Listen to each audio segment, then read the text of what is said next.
I mean, it's fair to say he's a prolific apologist. Obviously, a significant portion of each and every day is dedicated to some street preaching and a great deal of evangelism on YouTube. He has several channels. I think Atheism Examined is probably the hotbed of activity, because they're, rather than just sort of preaching the gospel, he's there to sort of set forward an attack against what he refers to as the new atheism. That's this dark neo-atheist movement. And he tends to embroil himself in a bit of drama. I'm not sure how much we can really say about his character without it sort of sounding unkind, but you know, there are times he strikes me as a really nice fellow, and then other times he gets in it where it seems that rather than discussing issues, he wants to criticize atheists for not discussing issues, but launching into personal attacks, all the while launching into personal attacks on non-believers.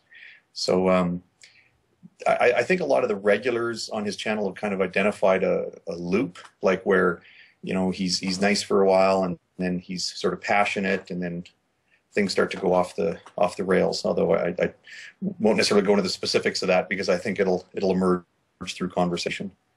Aaron, have you met him? Had any dealings with him, or anything to add?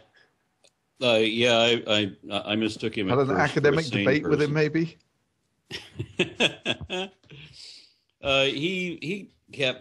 He's one of the many people that keep advertising that he wants to have some sort of a debate with me. You know, we got YouTube is full of people that are unheard of and don't represent anybody, and want to pull themselves up by somebody else's bootstraps, and through association make themselves somewhat better, better known or what have you. And you obviously you can't have time to argue with every internet loony out there. Well, this one guy made eventually, I mean, he was doing something like dozens of videos per day.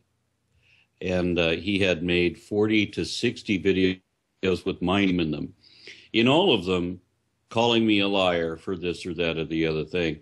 And of course, I haven't been watching these videos. I found out about them when other people say there's this guy that makes all these videos about you, whatever. And I've probably seen a half a dozen of them when people point them out to me. So in one of them, he challenged me to a debate, and as he always does. And in this, when he made he argued that that I had said that there was no evidence of Christianity. He called me a liar for having said that, which of course puts the burden of proof on him. All he needs to do to prove that I'm wrong, at least, is to provide evidence of Christianity. So I set up a forum. He said he would debate me anywhere, and he agreed that he would do this discussion in writing on the League of Reason forums, where all evidence could be presented and evaluated and so on. I said at that time that it wouldn't be a formal debate, because of course a formal debate is where two people being controlled by a moderator both address an audience rather than each other, and there was to be a discussion between him and I, which means it cannot be a formal academic debate. But he doesn't understand that words mean things. Jason Bird wants to take them to mean whatever the hell he wants to take them to mean. So I set up the venue. He had agreed to changing the rules when he realized that his game wouldn't work. His game was to stick his fingers in his ears and rant incessantly until somebody else runs out of time to listen to him. It's a filibuster-only argument. And of course, if it's a written discussion, and the question is, okay, where is your evidence? How do you filibuster that? Do you write for 10,000 years? Eventually, you're going to have to push the send button. So he tried to do his filibuster anyway by saying he would not answer the question. Instead, he was going to run off and publish some academic paper rather than simply giving me the evidence I'd asked for. And he never set a date on it. Well, actually, he did, and then he kept moving the date back. The dates moved like the goalposts do. And when he eventually started typing something up, it was a middle school child would be flogged for trying to set this up in as a middle school paper. It certainly is not an academic paper. As I said, all it is bluffing and posturing and puffing himself up. And he's very good at making accusations. If I don't make this show, for example, there was one show where Thunderfoot was off doing experiments in, I don't know, a nuclear laboratory or whatever, and I was giving a presentation. My wife and I were both giving a public presentation for which we approved, that neither of us show when the show was on. But of course, Jay Burns advertises that we're not doing the show, not because we have prior obligations and video proof of that, but because we're afraid of Jason Burns. And of all the apologists out there, he's not the most objectionable, because he frankly, I think he's a harmless loon. Doesn't possess the wherewithal to hurt himself or anybody else. I really can't look at him at anything more than comedy relief. The one thing that I find mildly frustrating is that when you try to get him to answer the question, where is your evidence, he will dance for months around that, throwing all kinds of, flinging poo and posturing and everything he can do to dance around the fact that he ain't got it and can't admit it. And that's where it ends. There is one thing I'd like to add to what you were saying about. I was actually on the show that you and Thunderfoot were absent for, and had seen Jay's accusation that that you guys were hiding from him. It's interesting to know that it wasn't merely that you were sort of scared of having a discussion with him, but he was quite clear about this. He had specific information about some dark secret. That the two of you were caught up in some scandal or something, and that I believe he said it was 10 days. I could be wrong about the figure, but he was going to come forward with this information about these awful things you were doing. And I mean, it's kind of hard to sort of recap what our interactions with Jason have been like, because I think in our bare bones recitation, maybe you can hear a bit of frustration in our voices. It kind of sounds like it's a really sort of frustrating, grueling experience, and it's not. I mean, like I say, he's not a bad guy in terms of his underlying intentions, and he's certainly harmless. I don't think there's any, but there, I know it's very, very frustrating to hear how free he is, and what I would describe is an incredibly unchristian approach, how free he is to criticize people personally. And I mean, there's something he does that's just silly and it's funny, and he has a laugh at himself sometimes, and that's great. But he gets sometimes where, he will accuse people of being spouse abusers or child abusers or pedophiles. I mean, there's the ongoing criticism that everybody who's ever been on the Magic Sandwich Show is a coward and they're running from him and blah, blah, blah. But I mean, I really draw the line. I believe it's called bearing false witness against someone. And this is something he does very freely, to say, oh, well, this guy's, a child abuser, or maybe possibly this guy's a pedophile. That is not cool, especially coming from someone who on the one hand will argue, well, non-believers really have no foundation to talk about morality, whereas a believer, I have the Bible to go by, and the Bible, Old Testament, New Testament, makes quite clear you don't bear false witness against people. You don't bring harm to people, your friends or your enemies, by spreading stories of their conduct or spreading any sort of bad lie about them. It's something I'm particularly frustrated with. Yeah, the thing that bothers me is when he goes on about how he has supposedly beaten me in all these different debates. He's never engaged me once. We set a venue, he ran away. We prodded him, come talk, show me what you got. He won't. He keeps challenging me that it be a live discussion. He wants to submit his evidence and have me debate his evidence at the moment it is submitted before I have a chance to read it. That was one of his stipulations at one time. He wants it to be a live discussion without any presentation of evidence at all. He wants it to be an arguing match wherein he will just argue forever because he has no important place to be ever, because he can make 40 videos a day. He obviously doesn't have like a real job like the rest of us have obligations, and he clearly does not. And it's just a game that he has. It's just like the only attention that he gets, and it's a very sad thing. But he goes on about how he has beaten me time and time again, when in fact I'm sitting around in the venue waiting for him to show up, and there's a lot of other people that are posting in that venue too, going, is he ever going to turn up, or is he just going to remain a coward? That's the reality of it.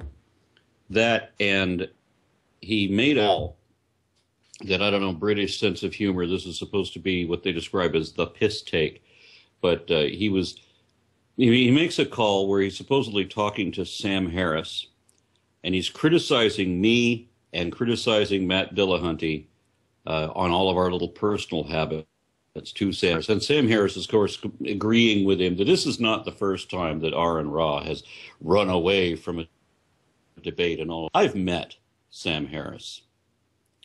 Sam Harris, I'm pretty sure, doesn't know who I am, despite the fact that I have met him.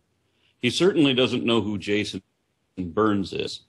And I tried to get Sam Harris's number from the people who I know him, in order to get a call out, just to get him to refute what the hell. I just wanted a little video sample where Sam Harris says this guy's full of shit. That's all I wanted.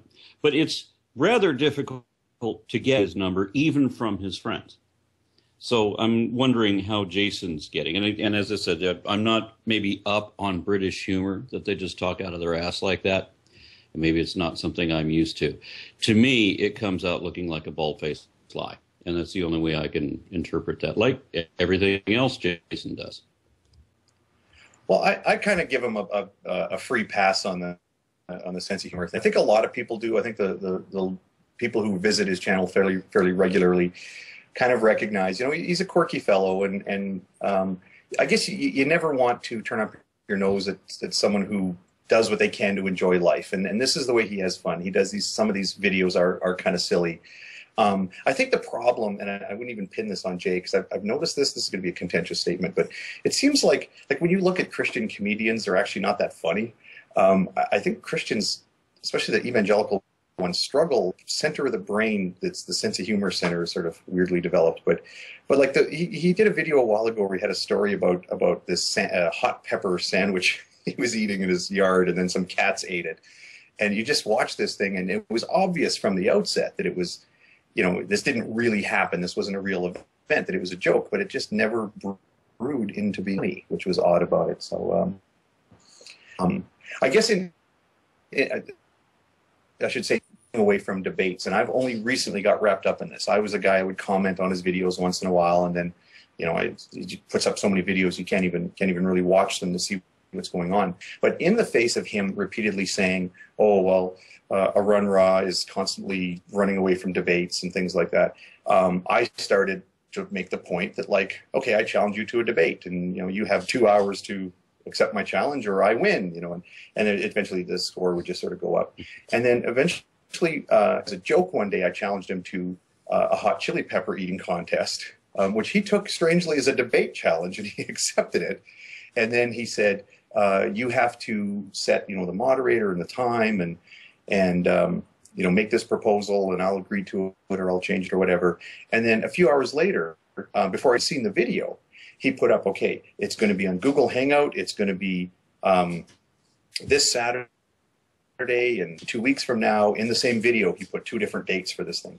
Then he says it's August 24th, and DPR Jones is the moderator. The topic is the resurrection of Christ.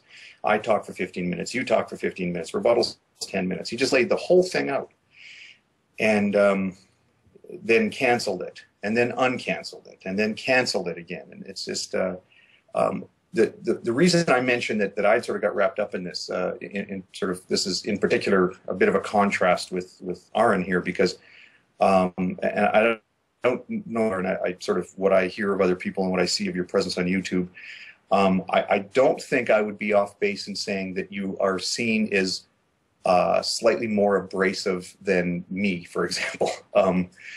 Maybe it's a cultural thing. I tend to come across as a Canadian guy who's really nice to people, and then you sort of embrace the Texas personality. And when Jay and I started to discuss the possibility of having a debate, the fans, let's call them, on his channel, who constantly mock him, of course, but they kind of like the guy. They were very encouraging about this. A number of people had said, look, go talk to HogTie, have a casual Google hangout with him, have a debate with him, you know, and they would tell him, like, look, stand up for one of these debates, talk to HogTie. He's a nobody on YouTube, right? And people were genuinely encouraging of have a conversation that's going to be friendly and considerate. And someone had put up a line, something like, well, I don't think HogTie there just to do a piss take on you. So, but even still, he gets nervous about that type of conversation, and then he cancels it, which I understand. That's fine. That's fine. But then it's to follow it up with, oh, well, HogTie's a coward. I've utterly destroyed HogTie, and I've utterly destroyed Aronra, and I've utterly destroyed Concordance, who wasn't even involved in this in any way. So it's a peculiar situation in that way. I think you're being very generous to him. I'm not sure that you're aware, in the last hour on his recent video, The Resurrection of Jesus, Fact or Fiction, 1 hour ago he's posted 4 comments. One directed specifically at you, HogTie. See what a coward you are. You have no reply to the video, as you are not skilled or have the scholarship for this. You have not even read the material on all sides like me. You have been outclassed. All you can do is attack me. That shows you have lost. There's another one that he's posted which includes my name, so I'll read that out. Please note the atheists have tried to plot against me, but it has backfired. I've no idea what plots he's referring to. They have lost so hard I can see DPR Jones crying on HogTieChamp's shoulder. Please note these atheists fail to realize that I have trained under some of the world's best theologians, and I have been doing academic theological studies for over 10 years in academic places of study. These atheists have no academic work in this, and it shows. Notice how they fail to deal with the vast scholarship that was given to them. And this is what I find most irritating about the little twat. He pulls out of debates. He, as Owen has said, refuses to answer any question, and then says, I've won you. He can't even say, I've beaten you. I've won or I've beaten you. Not, I've won you. Jesus Christ. This is a world-class academic whose paper he promised to have published by April the 10th. He is now 110 days late on publishing his world-class academic paper. I'm sorry, this is what irritates me about him. And I don't think he's a nice person. I think he's a very twisted person. He can, on occasions, appear to be nice, but he posts these really insulting messages. He makes videos in which he calls Aaron someone who obviously is having difficulties at home, is violent or aggressive to his wife and his children. He makes videos about you, HogTie. Not exactly the same criticisms, but similar ones. He's made videos insinuating that Non-Stamp Collector and Dark Matter 2525 are paedophiles. This is not a nice person. And what I think is wonderful is that if this is what religion does to you, then it is the best advert against religion that you can possibly come up with. Well, now, to be fair, religion does not cause mental illness. Religion conceals mental illness, and religion attracts mental illness. Yeah, this is, I think, on this show and a couple times in the Line Go show, I'm kind of caught out saying that I kind of see where Jay is coming from, and he's sort of a nice guy. And I think I'm a little weak in trying to explain what I mean when I say that. And I think is I don't at all feel compelled to come to any sort of a great defense for Jay's character, because that same thread, there might be me calling him an asshole or something like that, a fucking idiot. That's what it is. Because I've had it. I've completely had it with that guy. And when I say he's a nice guy, I tend to give people a lot of credit for their best intentions. And when it comes to the Christians and they're there, I mean, if you really believe there's a hell, then yes, you should try to tell people that there's a hell and there's a way to avoid it. I get that. And I respect that when they do that, they're coming from a good place. Jay, I think, wishes he were a nice guy and tries to think of a way of being a nice guy. As illustrated in an example like this, part of what had blown up in our faces on the whole thing about having a debate was that Jay had made a video, I believe it was on Friday of last week, where he had said, hey, Aronra, I've been kind of, mean to you, but, look, man, let's be friends here. Let's have a debate and that sort of thing. And partway through that video, he said a phrase that really stood out in my mind. He said, and I'm trying to be nice to you, Aronra. And that I thought, that's where he's screwed up, because nobody tries to be nice to somebody, right? You're nice or you're not nice. And if you find that you have to sit down and strategize a way of appearing nice to somebody, then you're an asshole. And I think that's sort of his underlying problem, is that he has contempt for people. I agree with Aaron's disclaimer that you don't want to say that Christianity causes the sort of delusional mindset he gets into. And I don't even think it causes the type of hatred and rage and contempt that they feel, and then immediately relabel as not hatred because Christians don't hate. I think that the Christianity helps mask it. Plus, it gives them a context in which hatred and contempt and divisiveness is actually appropriate. I may have mentioned it before. Probably one of the most destructive passages of the Bible is John 15, go to 17, 18, 19, and there somewhere, late teens, where know that the world will hate you if you're that is, he's speaking to his followers. If you're a follower of Christ, then know that the world will hate you as the world has hated me first. It's a terrible paraphrase of it, but you get the point. There are many places in the New Testament where Christ is a uniter only for Christians, only for Christian followers, but he's very, very divisive, separating people from their families, separating believers from non-believers. And Jason's frustration, like many other Christians and creationists, their frustrations with people that are educated and smarter than themselves, or nicer than themselves, or more generous than themselves, their jealousy and frustration is put into this delicious context where, well, I'm not supposed to like them anyway, because if they're not a believer, if they're not on my team, then they are an enemy. And that's exactly where that type of thinking gets them. Sorry, I want to add on one more point, just about the academic. Sorry, just the academic drives me crazy too, because to say you're an academic means, and this is going to sound like a terribly picky point, but to say you're an academic means that you are a member of an academy, right? There is a recognized academy that if you were to go testify in court, there are documents you bring to establish expertise that you're actually a faculty member at whatever accredited institution. Those are academics, members of the academy, the professoriate, as it were.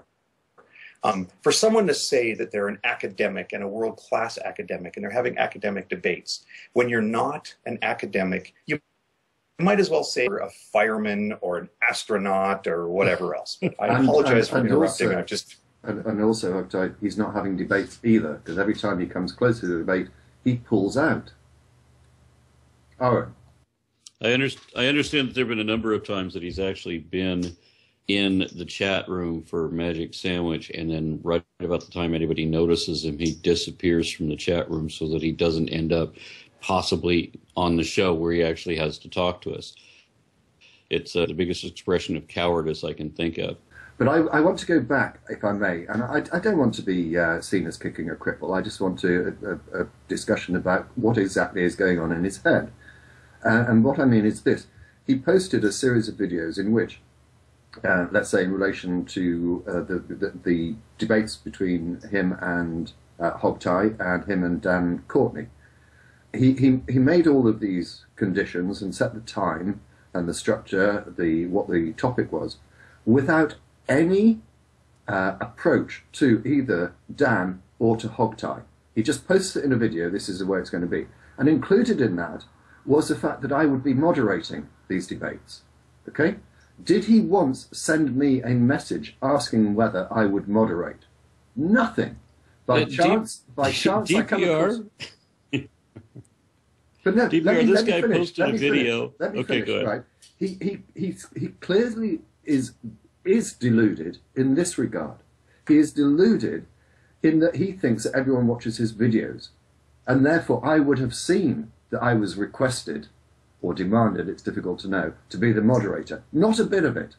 And this is why, and perhaps you'd like to comment on this, HogTie, this is why I think it's odd. He also, for example, makes videos in which he does a video directed at President Obama, or a video to David Cameron, or a video to the or whatever, does he honestly think these people are watching them? I mean, what is going on in his head? My answer will also be contentious. I think the short answer is yes, he does think that when he makes a video to the YouTube hierarchy, that those people are actually watching his videos. And even Obama, if not Obama directly, some of his advisors will watch and then go, oh, really? You know, get President Obama in here. David Cameron, sorry, is it David Cameron? I always get the name of your prime minister wrong. It's David Cameron. One of them, James Cameron. I always get James Cameron and David Cameron. James Cameron. Sorry. I know. No, it's Kirk. Well, I've been worried about it. I was going to say the wrong name on the show, and people are going to be like, "HogTie's an idiot," because that's a very popular comment on these videos. Can I just add I think this? he actually does.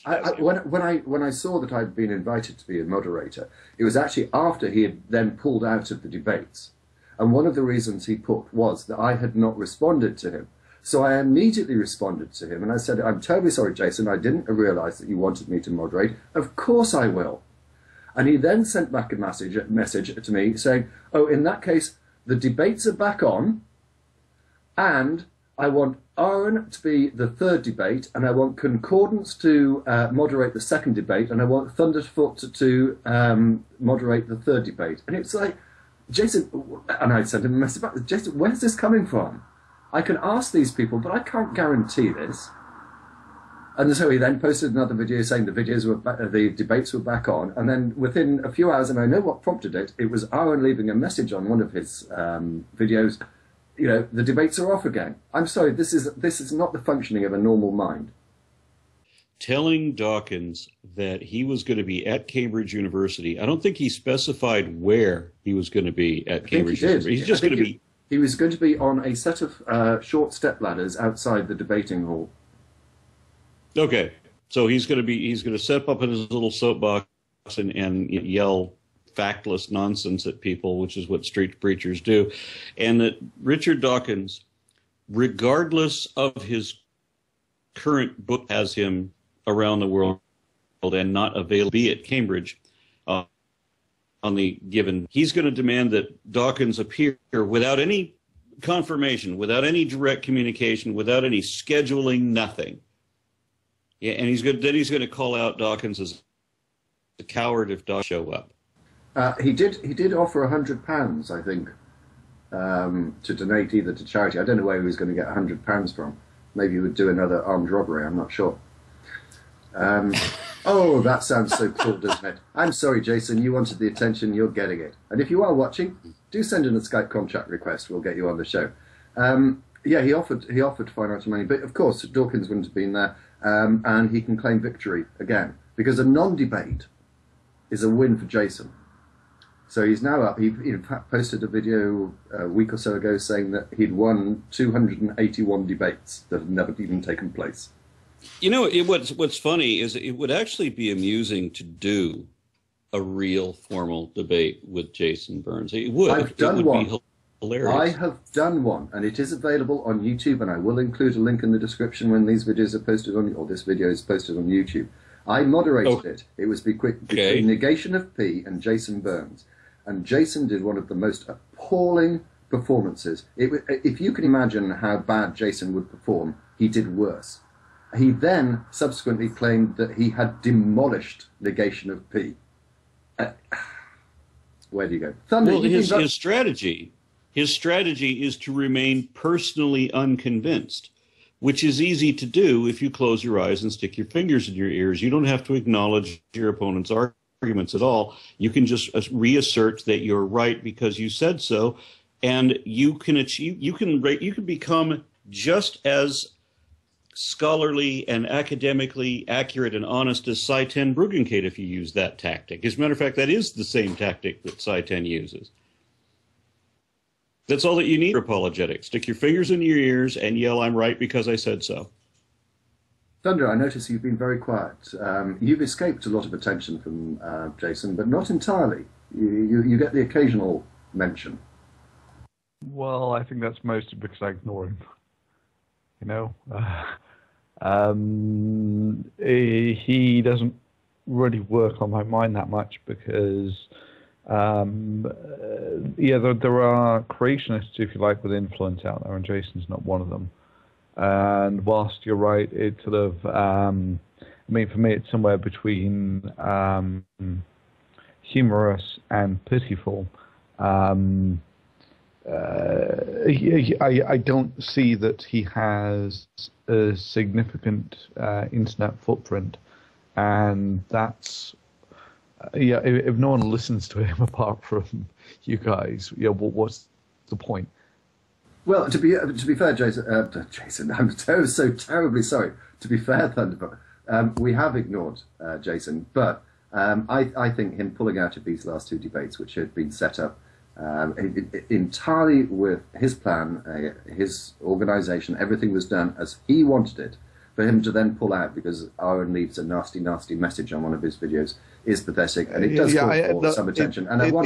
It's pathetic, and I know that it must be frustrating, but you know, when you can't exactly say you ignore him when you spend the last 40 minutes of the Oh no, absolutely, and I fully make that concession. But he wanted attention. He's now got it. He's probably busy making videos about us as we speak. But if you're not, Jason, please come and join us. Send a Skype contact request to Magic Sandwich Show.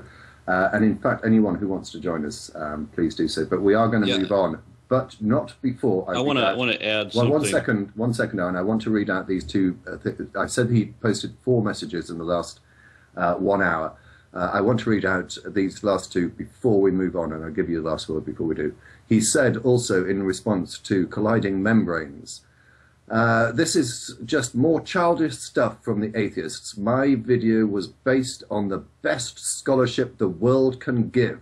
Get with it and drop this childish game. You have no clue about the subjects in hand. My scholarship is 20 years in advance of Richard Carrier and the atheist scholars on this topic. And finally, he says, I can't help being the best of the best, and your group got demolished. I mean, most of your group never knew who Sanders was. Face the fact, I'm an education for you atheists. I'm always educating you in the best scholarship around. Come on, be honest. Have you read half the people I talk about in my video? No! You see, atheists on YouTube need me to educate them. Oh, lordy, that's a prospect. All right, Aaron, long final word, and then we'll move on to the topic that you wanted to talk about. Okay.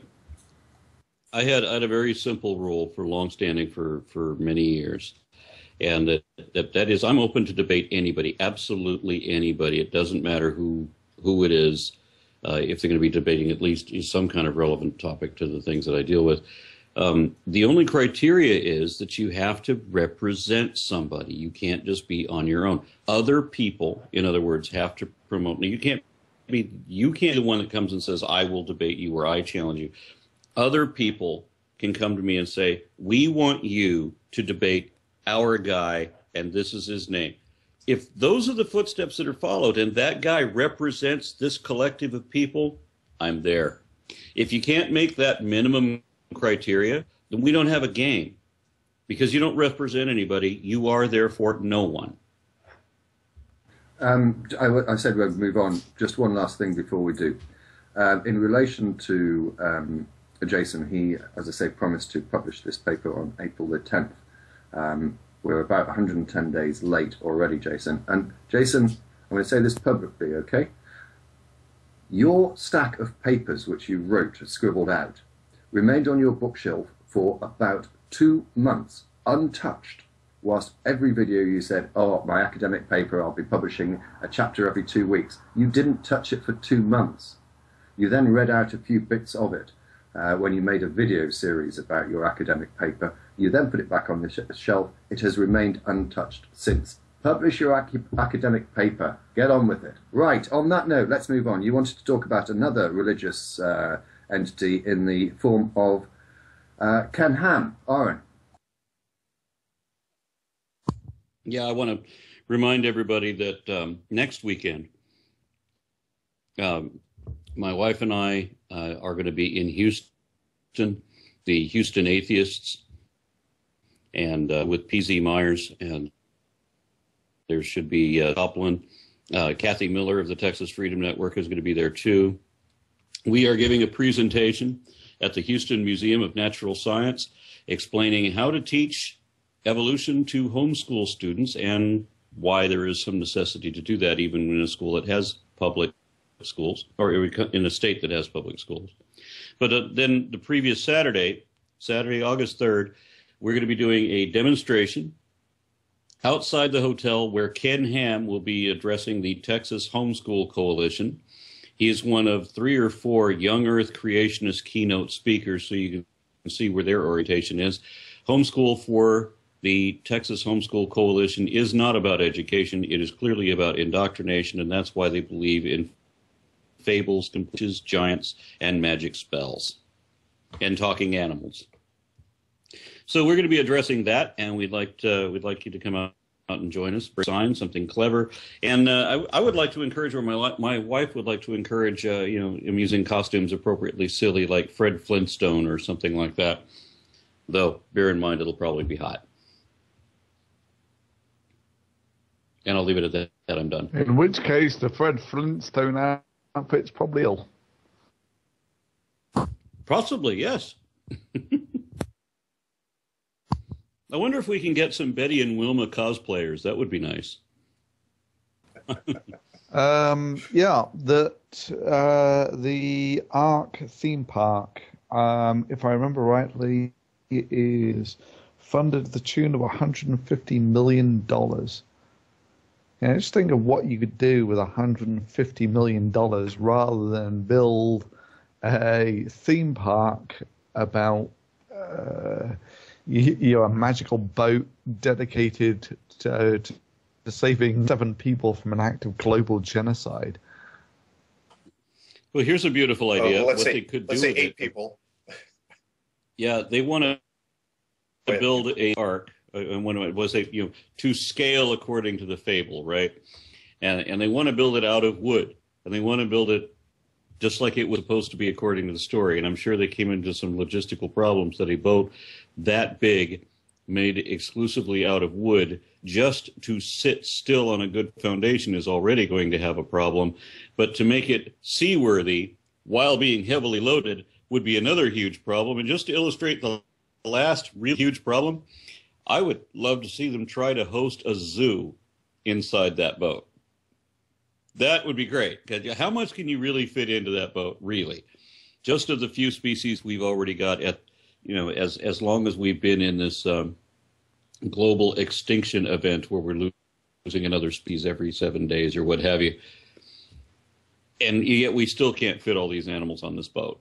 But to make it worse, they've started running out of funding. It'll have better things to do with their money than to stoke Ken Ham's ego.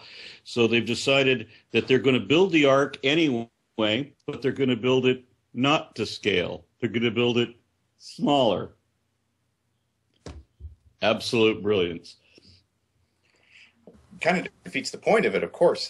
Although, I mean, actually, the point of it might be to make money. So I wonder if I could ask you guys and viewers to, over the next week or whatever, leave comments, send me PMs, however you want to pester me about this, to look into 2 issues. One, is the Ark Park thing potentially a money-making venture? Because remember, the state was putting some money into this, not as a form of religious education, because that would not be prudent for an American state government to do that, but because they do fund businesses to help get them off the ground. So if this is going to be something that isn't just a big money hole, then is this thing going to make money? Maybe. I had also heard, and I offer this without reference to a source, so I don't offer it up as being certainly true. I know this to be true. It's just something that maybe people can look into. Well, Aaron, all the problems you're suggesting about building it out of wood, building it to scale, would it float? Forget it. That's demonstrated to be impossible. Putting the animals on. Keep in mind all of those challenges that you mentioned, I think somewhat tongue-in-cheek, are real-world problems. And in the 21st century environment where all this stuff requires permits, right? They have to get a development permit for the parcel that they're doing this on. They have to get building permits to construct this thing. And for this building to be open to the public, like for you to be able to set up a building, a fun house somewhere that people can get a ticket and go into, you have to make an effective demonstration to the governments that give those permits that the thing's not going to collapse and kill people, right? I mean, America's sort of civilized in this regard. So what I've heard is that they're also having some permit issues related to the fact that engineers are telling them that this structure, if made of wood, simply wouldn't be able to bear its own weight. And unfortunately, I haven't seen a source on that. I would love if somebody could sort of offer that up, because I find it amusing that they're trying to replicate this thing and they're being told by modern engineers that actually that's not a smart or safe thing to do. Putting animals in there, forget it. I'm totally opposed to putting animals in this thing. That's cruel. That's just twisted. So you're going to have 8 people provide all the food and feces shoveling necessary for every species alive on the planet. Actually, that would be a real... I'm not opposed. They can do that as long as it's 8 Christian followers who say that this is possible. I'm like, fine, fill your boots. Yeah, no, you're right. I think you're onto a point there. If they can't actually make it into a theme park, why don't they make it into a viability study that Ken Ham and 7 of his buddies can try and maintain a zoo in the size of their boat for how was it 6 months or a year or something? It was much more than that. It would have to be a year. It's over a year. So it's about 14 And months. give you the 8 of them. You know what? I don't care. We'll even give them a couple extra, like Ray Comfort and Kirk Cameron can come and pitch in on weekends shoveling shit if they want. I don't care. I'd like to see them draw up the list of how many cats they're going to have on this thing. I mean, I want to know how many of the clean species. Well, it's easy. Why is it? They have the beast kind and they have the cattle kind, and how do you tell them apart? And which animals go into which group? Let's see a full list. I want to know how many different species they're going to put onto this boat, and let's just. And then start taking the resumes for the people with the snow shovels for the crap that's going to be necessary. And how are they going to feed these things? And how are you going to subsist for a year? Then, yeah. But we are talking about people for whom facts are irrelevant. That they openly tell you that, we're going to believe what we want to believe, regardless what the facts are.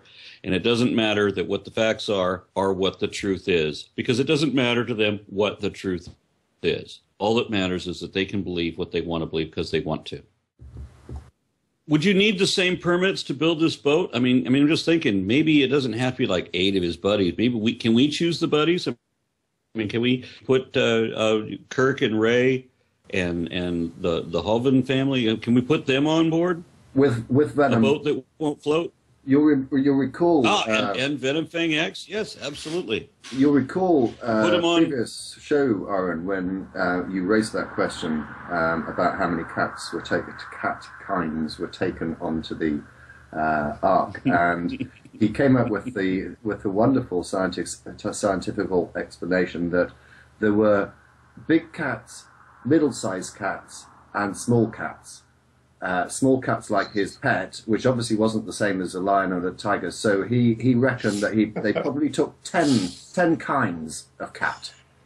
Well, you remember for the longest time he said the answer is between 1 and another number.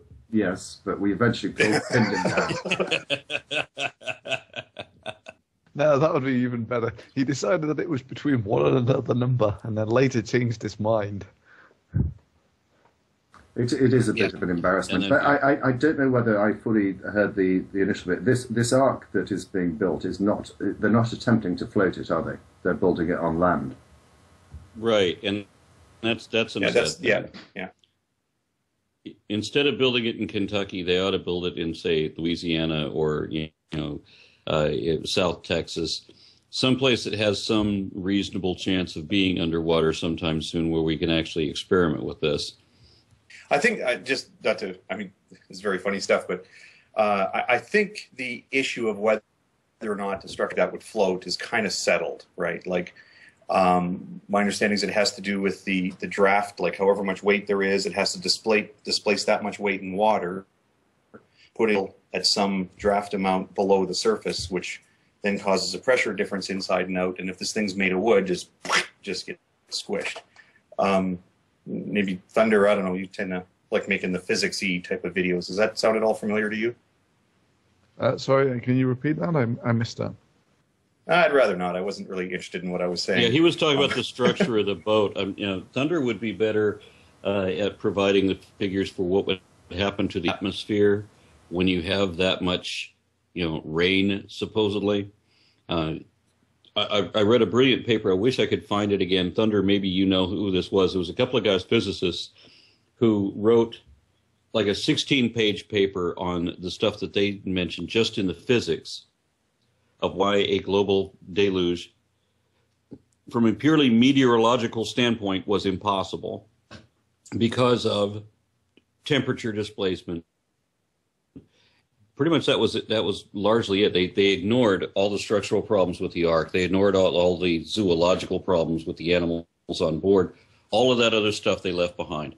Just when you have that much rain going on for this long and this volume of water, these were the impossibilities that they came across. And it was very densely packed, several pages of paper. Yeah, I mean, most I of the can't find it problems anymore. that you come across with these sort of global things is that almost any you typically put so much energy into the planet. Where does the rain come from is the first question, right?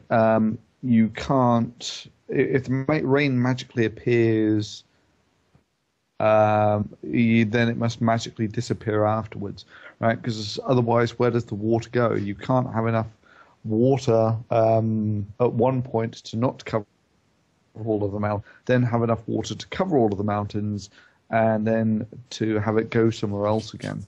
And this is where they came out with all these caverns of the deep, and I forget who it was that Nephilim copied all these things off, but there was all these great big caverns of water under the earth, and I think it was that's something Ball, yeah, something Ball. I'll remember it, but I think you're being disingenuous when you present the theist argument, because you are forgetting about Nephi's nozzle, which apparently can produce quite a lot of water.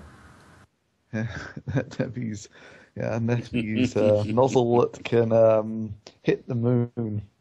But you're right, because one of the things I've always sort of like thought about, okay, and I have had some answers to this, like where has all the water gone? Because you can make a very basic calculation of how much water it would be required to cover the earth to the level that the Bible suggests. And I have been told, for example, when I asked where did all this water go to, I have been told by a theist that, well, perhaps we drank it all. So you never know what they're going to come up with next. You have got to be sitting me. Tell me you're kidding. No, I'm not. Me. I'm not kidding you. But let's just look. Let's just look at the issue of the Grand Canyon being caused by a flood. Okay. So for that to happen, there must have been a huge mass of water above the canyon, but in some way separated from ground level. It must be raised, because otherwise it wouldn't have flowed.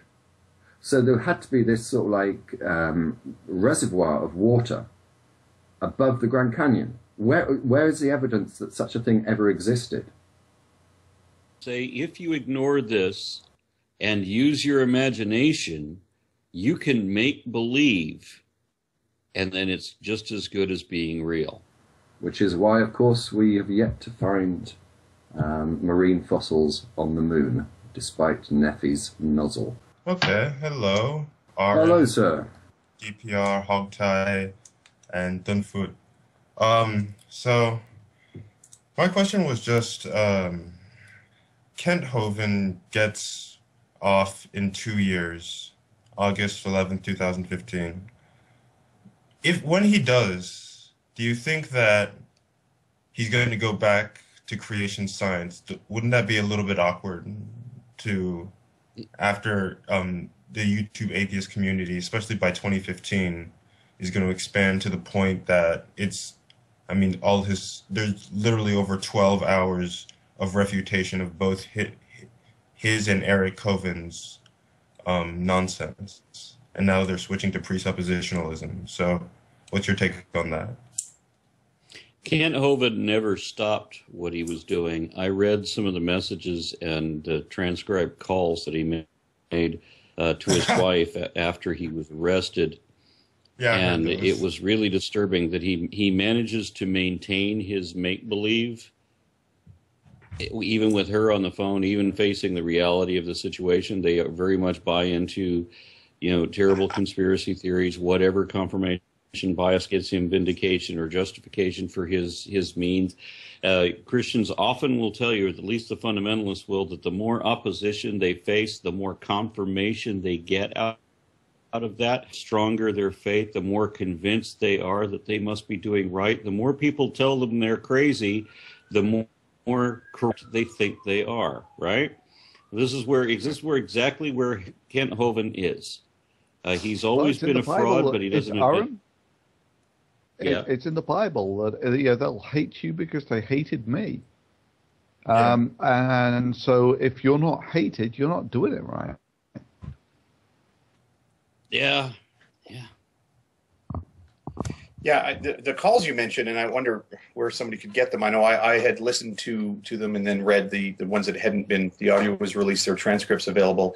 I think any Christian who feels that Kent Hovind was somehow a victim of a conspiracy and that he's this laudable character that was just, oh, woe is me, I can't believe the government did this to this poor guy, really needs to see the conversations that were recorded there and just see what a vile, contemptible character he is. The attack on Hovind, at least by the government, was pretty precise, right? There was no issue about his religion. The religious beliefs came up only insofar as that his claim was that he didn't have to pay tax on this money because it was actually God's money and Hovind was just holding it. But certainly his, I might be just echoing what Aaron said here, but he has, Hovind has, and I think this is to be expected, has very much increased in his paranoid sort of, the government's out to get us, the government kind of creates this, there's a really interesting set of videos called Recovering the Straw Man or Reclaiming Your Straw Man or something like that, that the government is basically this sort of satanic entity that tries to bottle up Christians and that sort of thing. And that's just going to get worse the more that he's in prison. When he comes out, also, pardon me, to remember, he's a much stronger personality than Eric Hovind. So the Hovind Jr. will definitely let the old man show him how it's done. Well, I'm just curious as to whether people think that he will stick with his old ways and his old teachings, or do you think he will progress and adopt Eric's presuppositionalism and use that as his new argument? Well, I can see him sticking with the creationism and blending in the more presuppositional stuff because it helps. But I can really see him. He will not yield. I don't think he wants to yield being Dr. Dino, Dr. Expert, whatever. Yeah. Yeah. He'll file his taxes properly from now on. No, he won't. Kent Hovind made millions out of bilking people with the shtick that he uses. And his son, trying to use this ridiculous presuppositionalism thing, has ended up having to report that Christian is now losing money and having to lay off people. So even though he is a fraud in every bit the same sense as his father was, he's not as good a crook as his daddy is. And that's why he's losing money. So it's going to have to go back to the old way, or they're going to try something new and hideous. Don't forget that Kent Hovind also said in the courtroom.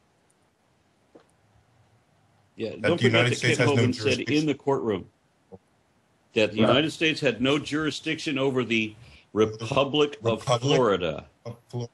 Yes, Kent Hovind decided that he could assert that Florida was its own country and that if you believe hard enough, you can change reality. Thunderfoot. I mean, you got to bear in mind that it's a very different world to the world where Kent Hovind went away. YouTube was in its infancy. And now the world is very different. I mean, he can still keep going on his little, because most of his stuff is he made videos and he sold videos to the faithful. And there's still doubtlessly a market for that sort of thing. But, you know, he can't really play that game as well online, because on YouTube, if you look for Kent Hovind, you'll just get pages and pages and pages of people showing why what he is saying is bullshit. So it's better than that, because for him. You can also find it in the Apologetics Press. I mean, Answers in Genesis posted publicly Ken Ham's argument with Kent Hovind over the Maru-Zayu, whatever, the supposed plesiosaur that was really a basking shark. And Kent Hovind would not admit that it was a basking shark. And Ken Ham, of all people, is trying to reason with Kent Hovind, saying that it can't be a plesiosaur because it has cartilage instead of bone, among other things. And Hovind just won't accept any degree of evidence whatsoever. So even when you have the leaders of these two ministries arguing with each other over something so basic, and evidence normally means nothing to either of them, right? I mean, it's going to be an interesting thing when he comes back and he tries to regain his whole shtick. Okay, I was just going to say, like, it'll be funny if he brings up his old arguments again. For example, the one part of the mammoth was found dated at 20,000 years old. The other part was dated at 40,000 years old. And those were two different mammoths. And he's going to, I mean, he can't recite the same nonsense, because by like Thunderfoot brilliantly said, the internet is where religions come to die. I mean, the free marketplace of ideas is going to weed out all of these batshit crazy ideas that they have. And this is why they resort to presuppositionalism, I think, because it just says I'm right from the beginning. And by the way, that was a great exchange between you and Sye, Aaron. Yes. You mean the one on Dogma Debate? Yes. Yeah. Brilliant. All right. Forgot to mention, brilliant. Thank you. Yeah. But for those of us who didn't hear it, what happened? Let's just say it went a little bit better than our version of the Magic Sandwich Show, even though I used the exact same arguments. I had an advantage in that I was able to be heard because I had a voice to talk with. And yay! He didn't have any better argument. I mean, it was the same discussion essentially, except that it was just him and me, as opposed to the whole Magic Sandwich Show group, and me unable to speak. You know, it went better for that reason. He contradicted himself also, and he, wow. Thunderfoot, just out of curiosity, what is your field? I mean, you seem to know a lot. Which field? Oh, that's easy. Science. What specific area? He's an academic. No, I mean, I cover a lot of disciplines. I'm a chemist by training, but I've worked a lot in both physics and biochemistry. So. Okay. I'm electrical and computer engineer. Right now I work in synchrotron. Particle. Which one? Chess. I'm not familiar with it. At Cornell. Oh, really? The one on the sports field. Yeah. Cool. I go there, so. Isn't that your school? Yeah. Thunder, no, isn't that your school? No, I worked there for a bit. No. Okay. No, well, before this comes too nerdy, thank you very much for the call. I'll remove you now, but thank you. And just remind people, if you do want to join us, send a Skype contact request in. You can discuss anything, pretty much. including issues that we talked about on the last couple of shows, which seem to generate quite a lot of bad feeling. And I have to say, the last one, in which we discussed the Zimmerman case, I have to say that I hadn't fully understood this law that has been recently introduced, the Stand Your Ground law. But I did look into it more recently, and I found it absolutely staggering that any country would introduce, or any state would introduce, such a law. It is only state-by-state law, it's not a federal law. So if people who watched the last show would like to call in about that, I think we're probably in a better position to discuss it than before. What was appalling about the law? Amongst other things, it introduces the idea that there is a irrefutable presumption that anyone that is in their own home and an intruder comes in, there is this irrefutable presumption that they have a fear of death, which means that they can use lethal force, regardless of the circumstances. And this means that they cannot be arrested, they cannot be charged, they cannot be questioned about it. There is this irrefutable presumption, effectively, that they're using self-defense. In the Bible, there is also a law very similar to that, where if you strike someone who is breaking into your home and they die, then you shan't be guilty. Something like that in the Bible. Well, if you could find it, we'll put it in the description of the video. Aaron, I know that we've discussed gun control before on the show. Do you have this Stand Your Ground law in Texas? No, I don't know we have a stand your ground law. I know that there are different laws for what goes on in the house. We do? Okay. Yeah, my wife says we do here. Now, be careful you don't shout at her, because Jason will say you're guilty of matrimonial abuse of some sort if you do. So thank her very kindly for her comments. And play Little House on the Prairie. Little House on the Prairie. Yeah. I did just check a few moments ago. Two Bottles, Jason has posted 4 or 5 videos since we've been broadcasting, but none of them at the moment seem to be about us. But there's another hour or so to go. 4 or 5. 4 or 5. 5 videos been on. Yeah, but these are not his. These are just videos he finds that I think are scholarly and academic, so he posts them for our consideration, I think. I wonder what his criteria is. I had another encounter on the Lying Ghost show. Some people brought me into the show called the Lying Ghost Show. There wasn't any kind of a format. They just said we're going to come in to talk to you for a couple of hours. Oh, and here's this other guy, and they bring this other guy to talk to me, and they just basically throw a creationist at me, and so we can argue, and that was the crux of the show. And the guy was he was a much more amusing person, impossible to reason with.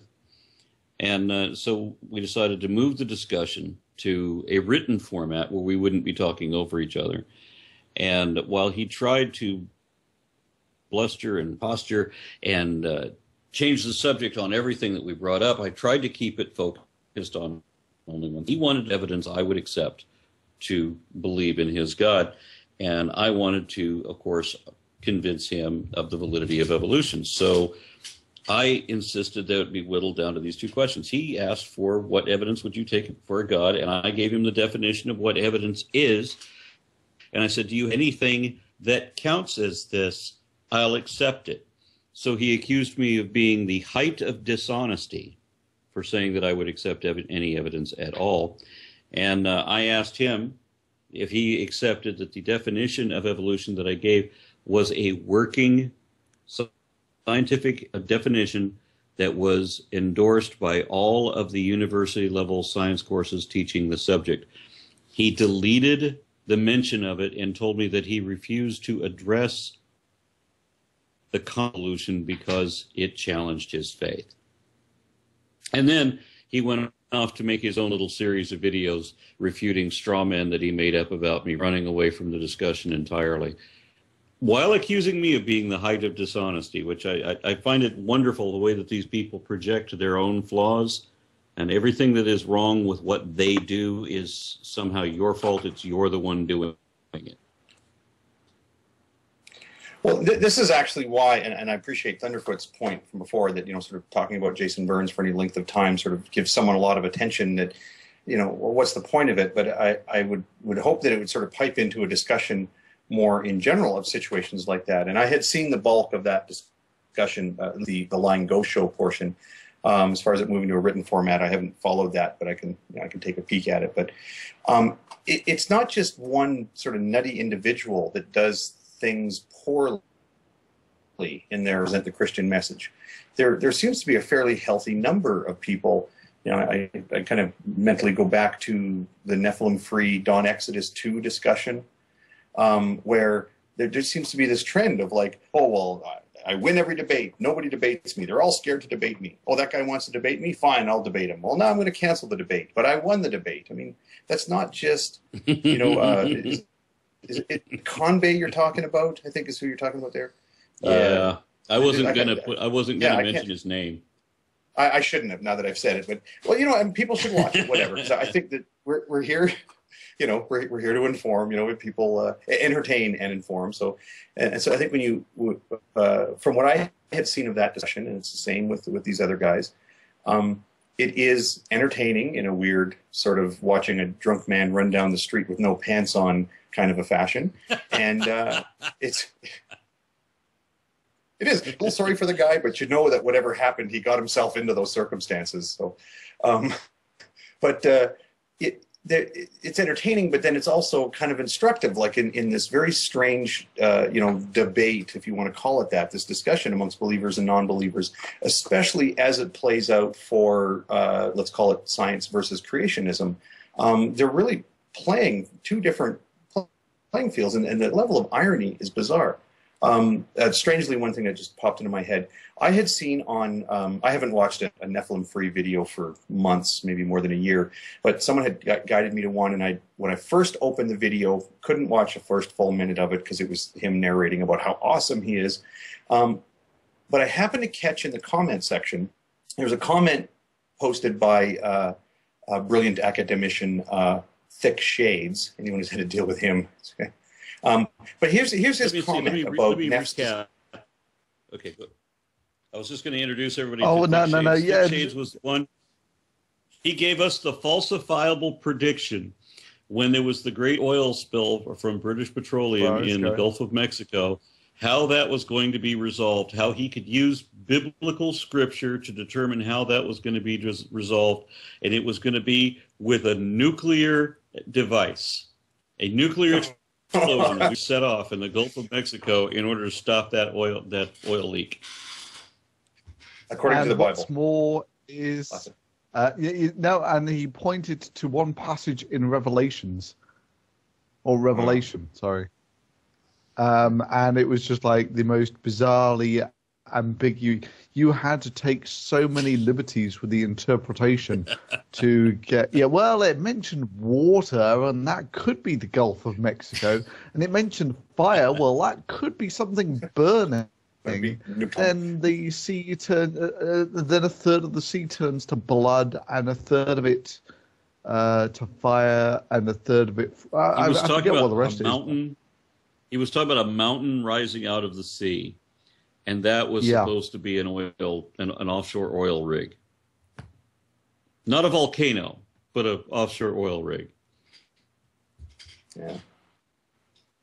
Well, I think Thick go Shades, ahead with the your comment story. he left on Neff, the comment that he left on Neff's video was, he says, "Ha, Neff, good one. Arguing with an evolutionist is like playing chess with a pigeon. They will crap all over the board, knock all the pieces." He got the quote wrong, but you know what I mean. Like they will take something they heard from somebody else and turn it around and then say like, "Oh, I'm going to be really clever. I'm going to use this now." It's very, obviously you chess that is argument. Creationists. You can hear creationists argue against scientists that we are being irrational because we depend on evidence. And it was just one of the lies of equivocation, where they want to push all their own faults onto us. They want to assume that they have the scientific backing, they have the evidence, they have the rationality, right? So every flaw is thrust upon us instead. And so all of our colloquialisms and every argument that we use is thrown back. So when you have an irrational belief, it is a belief that is unfounded, that is unsupported by evidence. It's not justified. It's not something you should believe for any reason.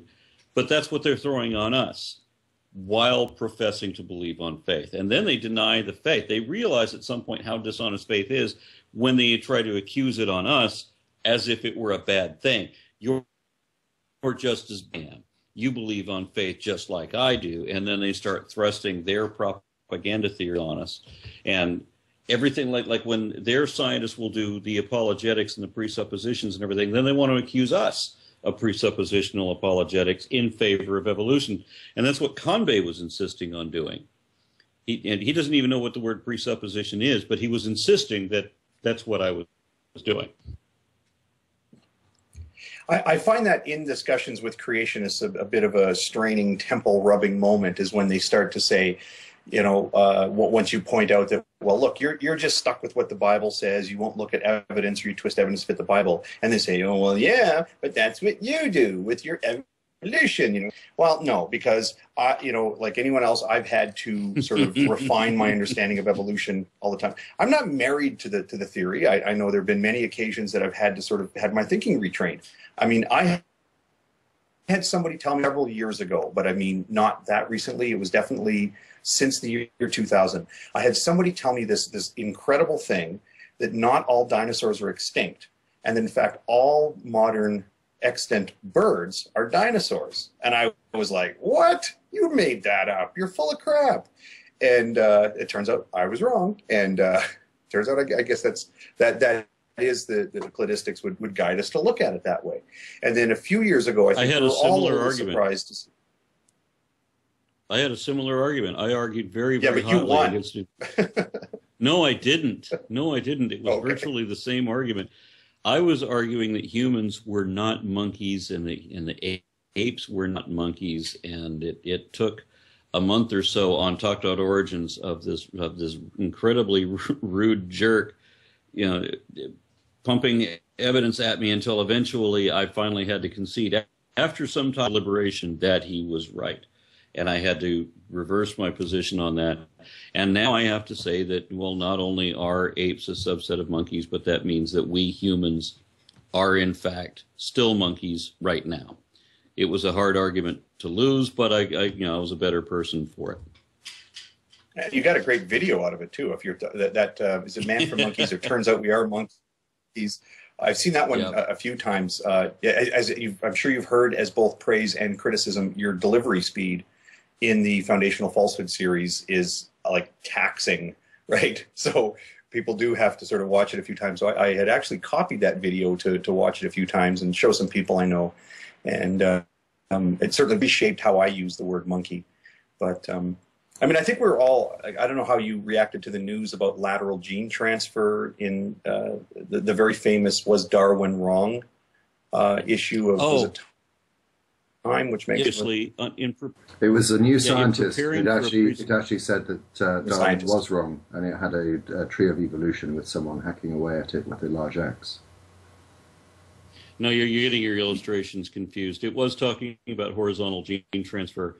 And when I did a debate with Pastor Bob Enyart, his entire argument was based on a misrepresentation of that article, which fortunately I had already read and was familiar with. The thing is, and I explained this in the 10th Foundational Falsehood of Creationism that had come out years earlier, but of course he wasn't aware of that evolution doesn't actually begin right after abiogenesis. A lot of people want to say that abiogenesis is part of evolution, but it actually is not. Evolution is descent with inherent modification. So you have a parent-daughter or ancestral descendant relationship where you are descending and inheriting traits from your ancestors. Or at the microbial level, you don't really have discernible ancestors because horizontal gene transfer is the norm. So there is no tree of life. at that stage. People want to argue that cladistics falls apart because at some point we were all bacteria and we're not bacteria now. So how can you argue that we stopped being bacteria, therefore cladistics is wrong? But at that stage, when we were bacteria, there was no ancestor.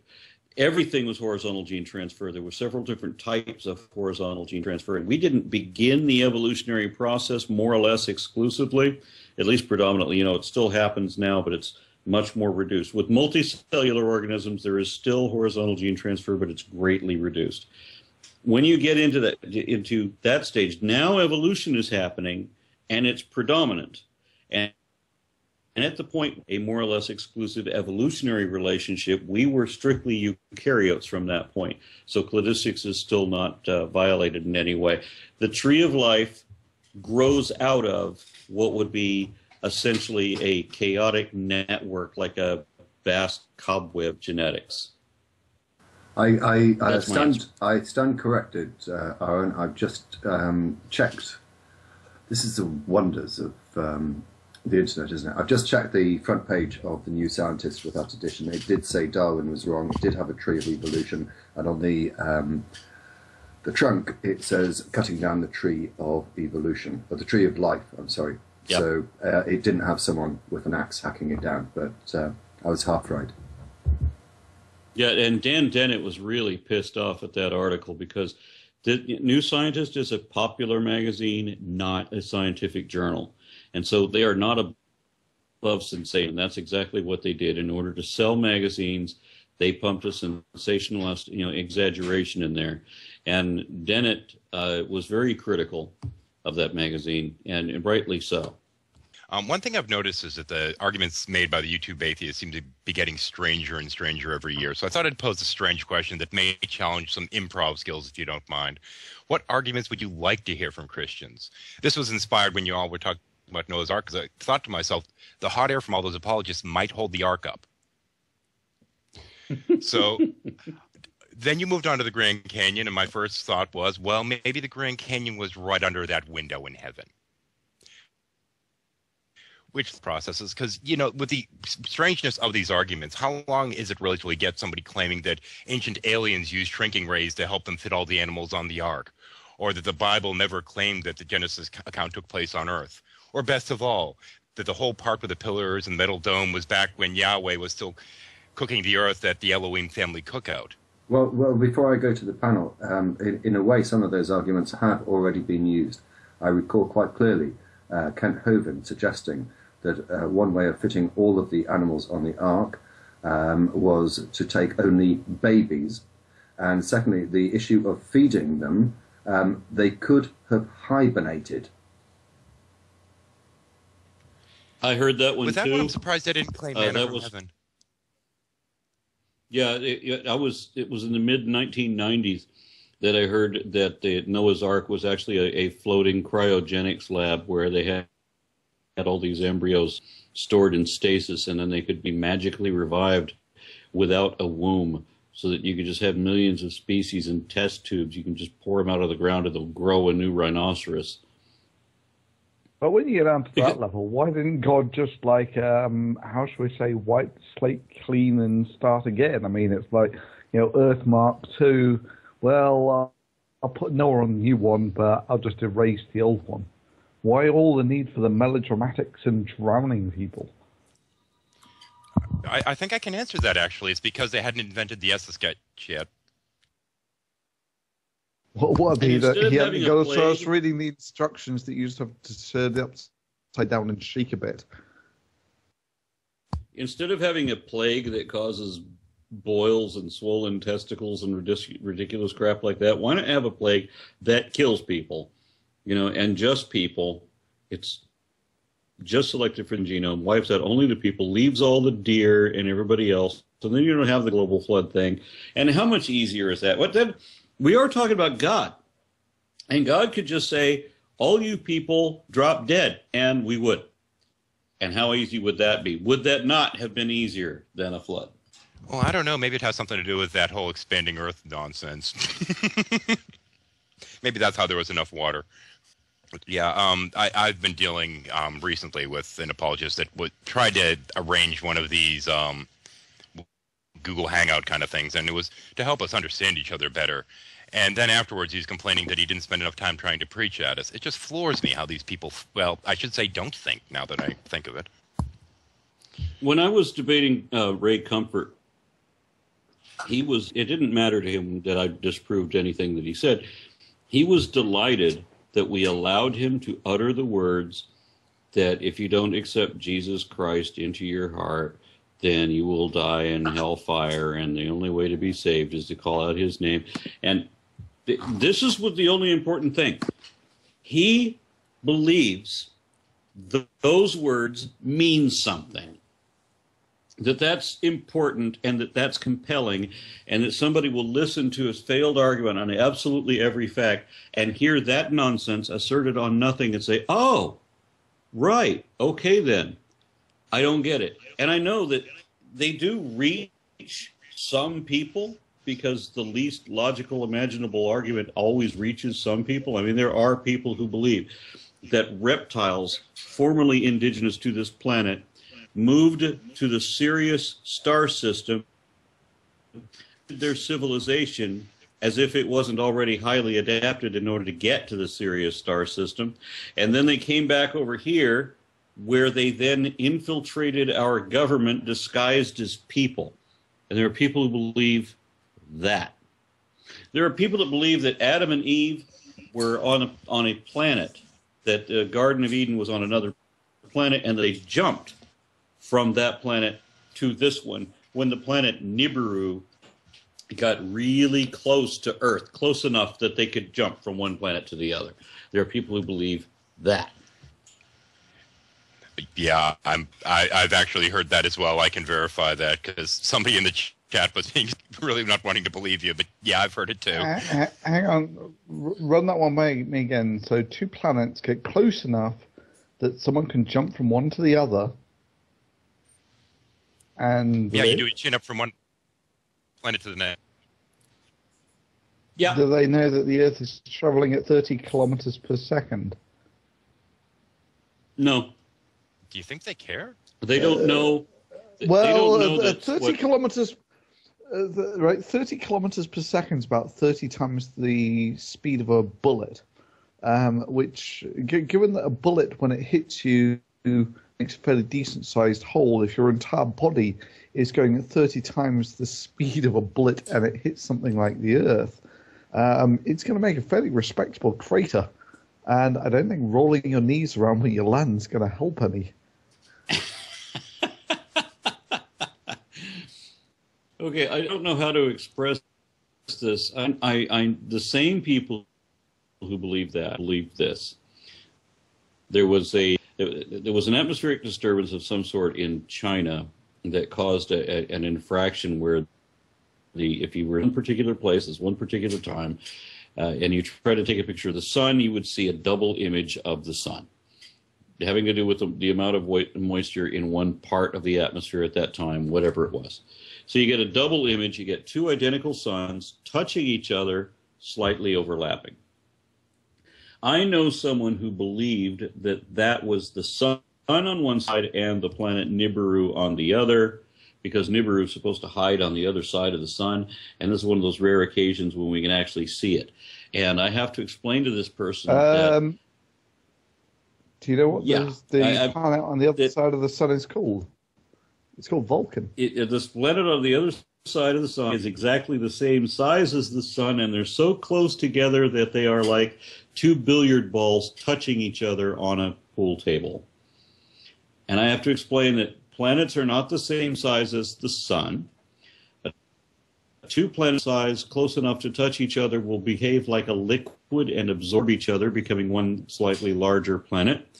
And that if Jupiter, which is much bigger than us, were sitting next to the sun, this is what it would look like. Imagine how much smaller we are. This is what the Earth sitting next to the sun would look like. The planet Nibiru is supposed to be the same size as the Earth, so this is what that would look like.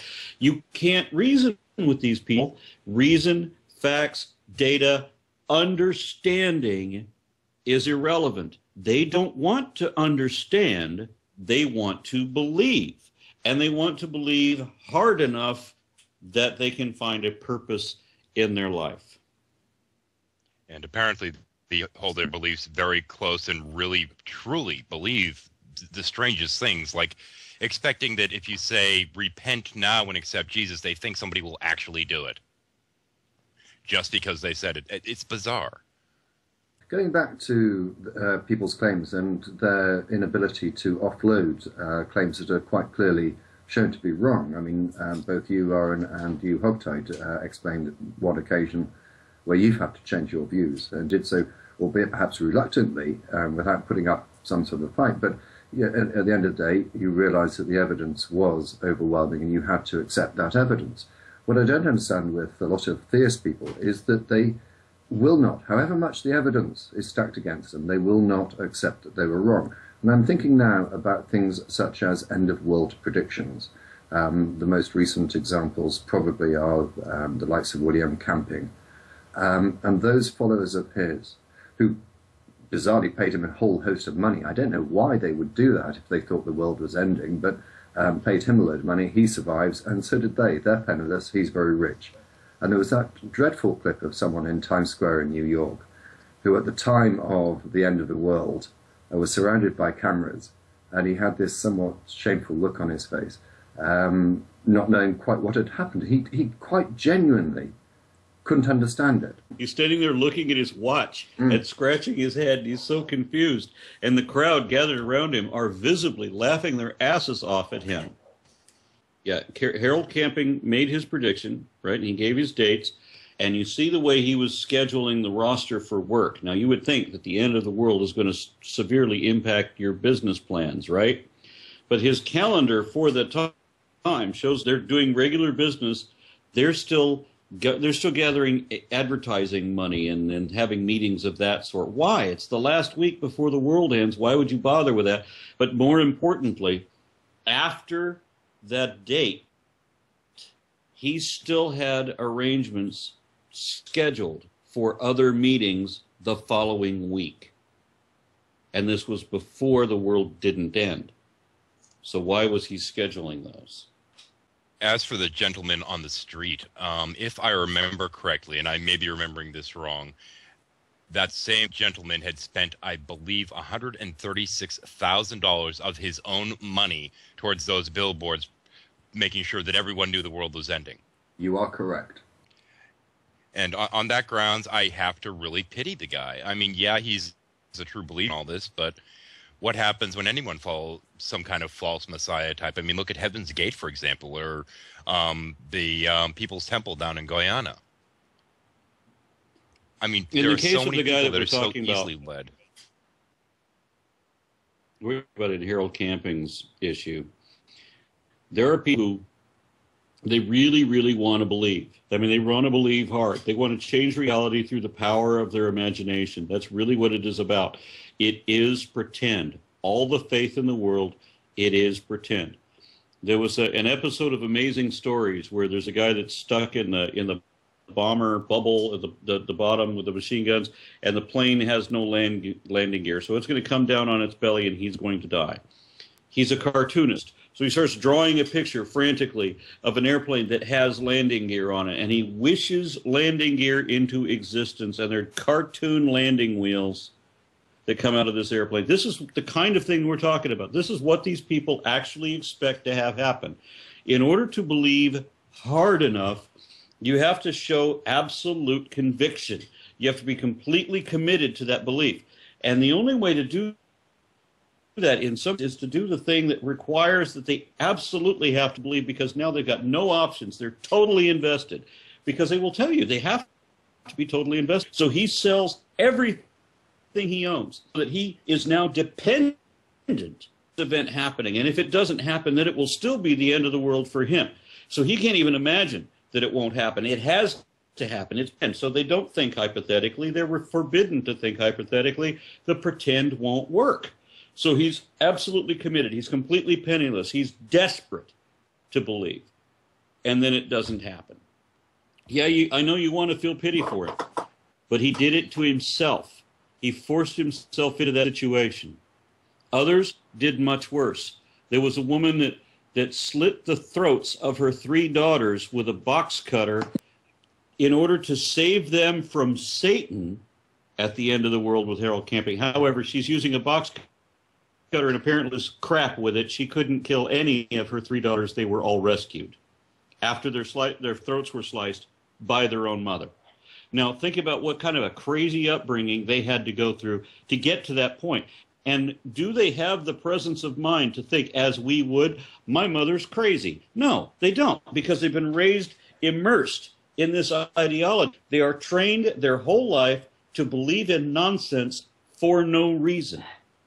And they don't have a choice in the matter anymore. And it's sad when I see that happen to people. Yeah. I'll never be able to even begin to understand that mindset. Well, for every one of those situations, too, there are thousands of other families that their kids are raised in a bizarre set of circumstances with a crazy set of beliefs that they don't get their throat slashed. And, so is that really all that much worse? The odd one that staves in her son's heads or saws off the arms of her baby or drowns all their kids in the bathtub. It's the odd one that does that. But when you talk about religious oppression on every other, and the manipulation and the way that they have to buy into a political backing to believe exactly the way everybody else does and to share this exact opinion that everybody else does and vote the way that you're told to, that degree of manipulation and control and perversity and how you're supposed to hate gays and you're supposed to fall into all these little anti-demographic settings. It's all mind control. It's all very restrictive. None of it's remotely healthy. None of it is wise to any capacity. There's no justification for it, and there's no defense of it. And I'm done. Who's the next one? My point was that whilst everything you say is probably accurate, Aaron, these people were children once themselves. These adults that you say have the capacity to make free choice, but their choices have been, or the way in which they can express those choices have been so perverse by the way in which they've been brought up that I think that there probably is still room to have sympathy for these people. HogTie, what do you reckon? I want to frame it in the form of a question because otherwise it'll come across as unkind. But on this issue of feeling sorry for people with crazy beliefs, we live in a society where it is conventional and understandable that we feel sorry for cancer patients, for example. Everyone here has had the experience where they hear from someone, oh yeah, I've been going to the doctor, got a diagnosis, turns out I got cancer. You go, oh, like you feel bad for people, the biggest asshole you ever met in your life. And yet you still appreciate their circumstances and wish them well.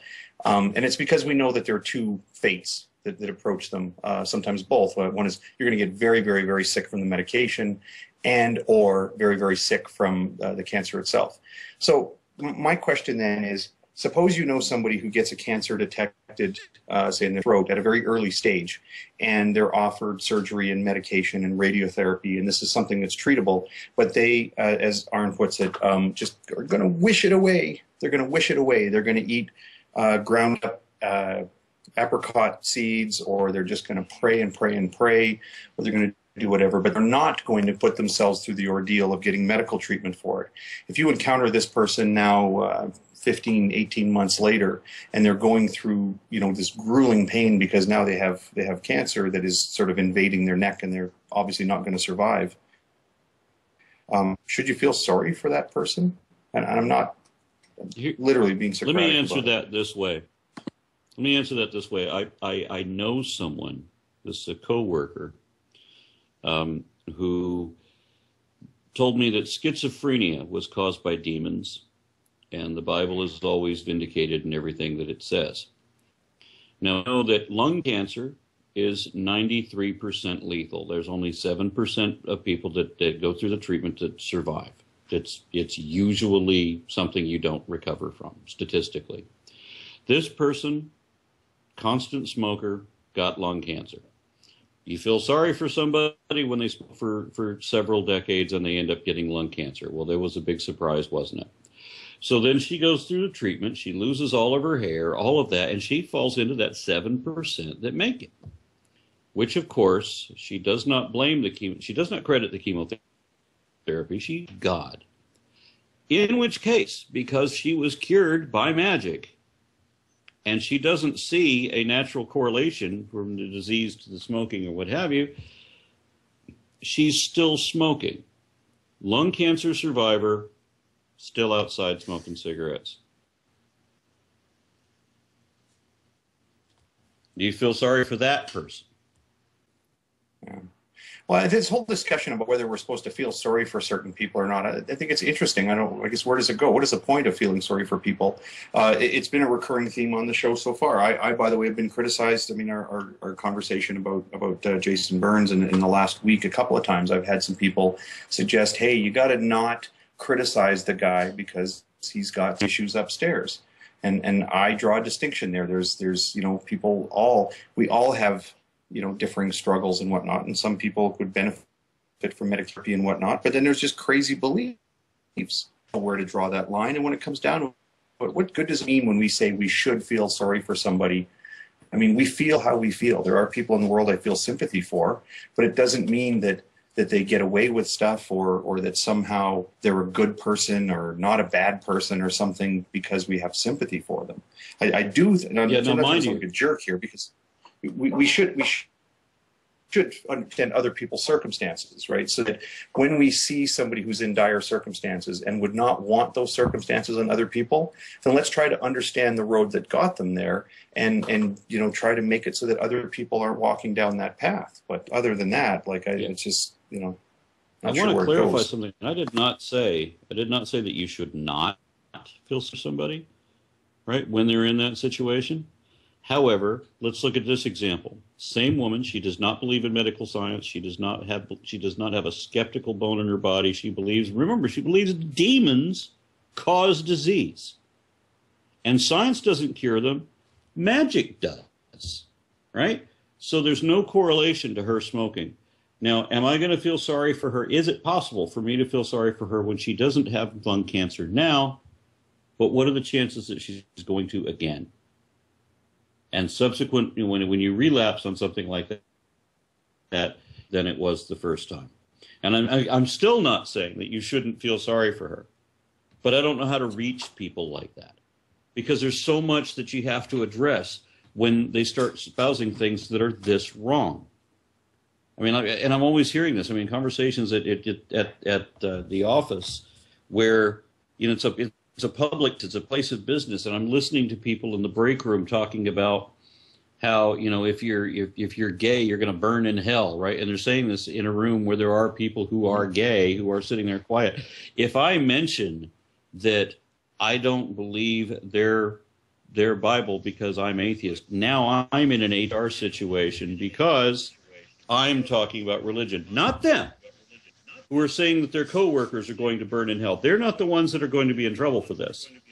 But I have no way of correcting them on this. I have no way of saying, okay, well, while you're standing there eating your shrimp, this one person was eating shrimp while saying this. While you're eating your shrimp, let me remind you that the same book that says the homosexuality is an abomination also says that eating shrimp is an abomination. And incidentally, it doesn't say that you're going to go to hell. It says that you're going to be put to death. And that the same thing is supposed to happen to you if you're eating shrimp, because it too is an abomination. It doesn't say that they're going to go to hell. And then it wouldn't matter if they did, because it's all made up horse shit that's, it has to do with gods and genies and stuff like that aren't even real. I can't say that. I would get in trouble for saying that. But I can spread hate in the name of religion, and because it's the dominant religion, then I can get away with that and not be reprimanded by HR for it. It is interesting that these guys, the Christians who want to have some sort of protection against being offended, at the same time they can say the most offensive things, and for you to say, well, hey, you might be technically incorrect about this, and they kind of wig out. My point on this issue wouldn't be anything new. There's any number of videos that have gone up on YouTube in the last little while with regard to gay marriage that make this point quite lucidly. So who have we got on the line? Verdical Cadence, is this a real guy? I don't know. Let's find out. Hello, are you with us? Hi. It sounds real to me. What have you got for us? Well, this is the guy who claims he's going to debate Sye Ten Bruggencate. Glad to hear from him. That's what he wants to talk about. Yep. I'm talking to Sye actually at 7 p.m. Central Time. So, Sye's argument, I think, is just completely crazy, and I'm just there basically to tear it down and to, force some rationality up his ass. Well, how do you know that you're not crazy? Let me throw some of Sye's 10 arguments at you and see how you're going to do it. Sure. Let's drill him. How do you justify your reasoning? Yes, that was my first one. How do you justify your reasoning? How do I justify my reasoning? Okay, first of all, I justify it through observation, hypothesis forming, testing, and retesting, and finally theorizing. But then you're using your reasoning to justify your reasoning. It's a circular argument. You're using your reasoning to justify your reasoning. That's insane. It's a circular argument. No, I'm not using my reasoning to justify my reasoning. Get used to being interrupted, You don't have by the anything way. else to reason with. No, seriously, get used to being interrupted because you're going to be interrupted. So you're still using a circular argument. You haven't explained how you can use your reasoning to justify your reasoning. That's circular. I'm not using a circular argument. I'm trying to say that I use the scientific method. I use the methods of science. But then in order to know science, you have to have knowledge of other things. You can't have knowledge if you don't have knowledge of God first. Well, you have to have knowledge of somebody who knows everything, or you can't know anything. So you can't do science if you don't already believe in God. So you know that God exists. You're just arguing that he doesn't exist because you love your sin. No. Could you be wrong about anything that you know? Could you be wrong about everything that you know? What do you mean by know? What is knowledge to you? Define knowledge. Oh, no. That which is revealed to you by God, because there is no other form of knowledge. That's circular, since you're assuming that God exists. But you're Doesn't using matter. My God position is to justify circular. your reasoning, and you're criticizing me for using reason when I'm using a circular argument to explain what knowledge is. You're being circular. Can you be wrong about everything you know? How do you know your computer's working? First of all, I have a question for you. How do you know that your God's revelation is... But you've already accepted that you don't know anything, so how can you ask me a question? No, because this... You don't even know if you're real or not. It's not just attack cadence day. So my question is, okay... You don't get to ask me a question when you haven't proved that your reasoning is reasonable. I'll answer your question when you answer mine. I haven't proved your reasoning is reasonable. Okay, as I was trying to explain before you cut me off, I was saying that my reasoning is justified through the scientific method. Testing, observation. Are you using your reasoning? So you're using your reasoning to... Yeah, you're using your reason to justify the scientific method, but you've already accepted that your reasoning may not be reasonable, it may be wrong, and that you don't actually know anything. You can't prove that you know anything. Therefore, why should I listen to anything? And why should I answer any of your questions? Well, and I already know that I'm right because God has revealed it to me in such a way that I know it for certain. Okay, I'm not using my reasoning. I'm using my five senses. I'm using my empirical Which senses. you have to then use as reasoning. It's empirical evidence and how you interpret that. That's reasoning. And it's circular because you're assuming that it's all real and that you're real, but you can't actually know anything without a belief in God. It's not circular because you also have to use your same reasoning to reason. Can you prove? Except that I have knowledge of God by the Scripture. Can you prove to me that you're real? What? Can you prove to me that you're right now? I'm talking to you right now. Is that not evidence enough that I exist? So how do you know that this isn't just a matrix?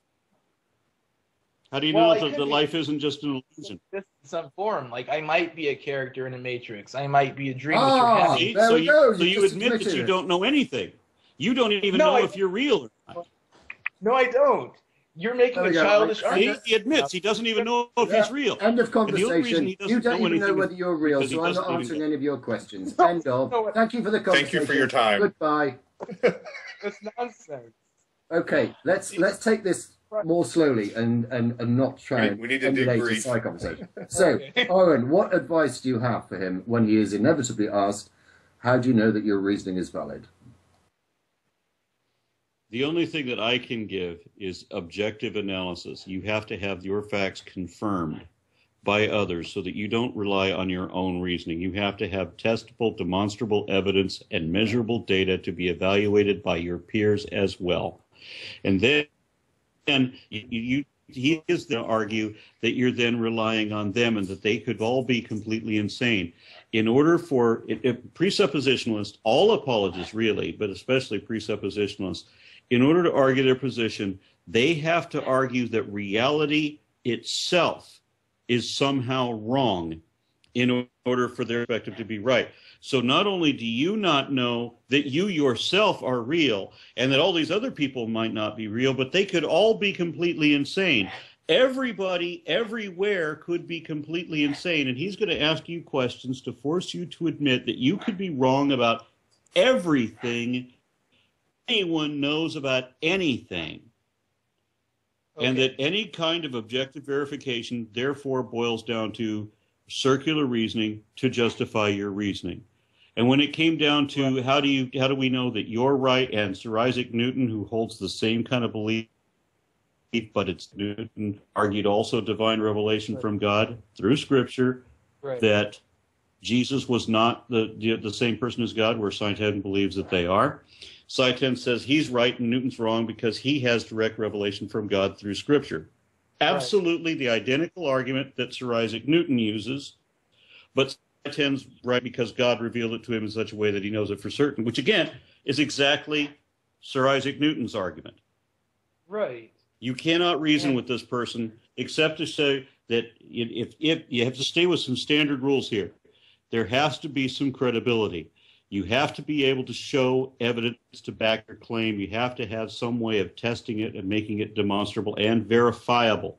Everything you assert to be true must be verifiable by others by some sort of consensus. And if they can communicate and evaluate the performance of others, then they can't be completely insane. Argue that everyone who disagrees with him is completely insane and incapable of understanding whether or not they themselves are real. I have tried to explain to him that the philosophical argument that we might all be brains in a vat or that this might be a dream of Brahma is useless. The laws of reality still apply to us. Even if reality was not real, we would still have to abide by those rules. Reality is by definition real from our perspective, regardless. Reality is real by definition. You have to start there, and then objective verification is the only way that you can get out your own biases and warn against your own mistakes. You have to have other people correct your errors, and they might make errors too, so you have other people correcting theirs. You got a consensus. You have people that can communicate intelligently and evaluate their work and evaluate the evidence, and you have to have evidence. You can't just make blind-ass assertions. If you make assertions and they're not justified, wrong. If you don't have the facts behind it, then it is factless, it is wrong, and it's dishonest to assert it. I just wanted to give you an idea of what you're facing with this guy. It's a word game for him. It's not remotely about truth.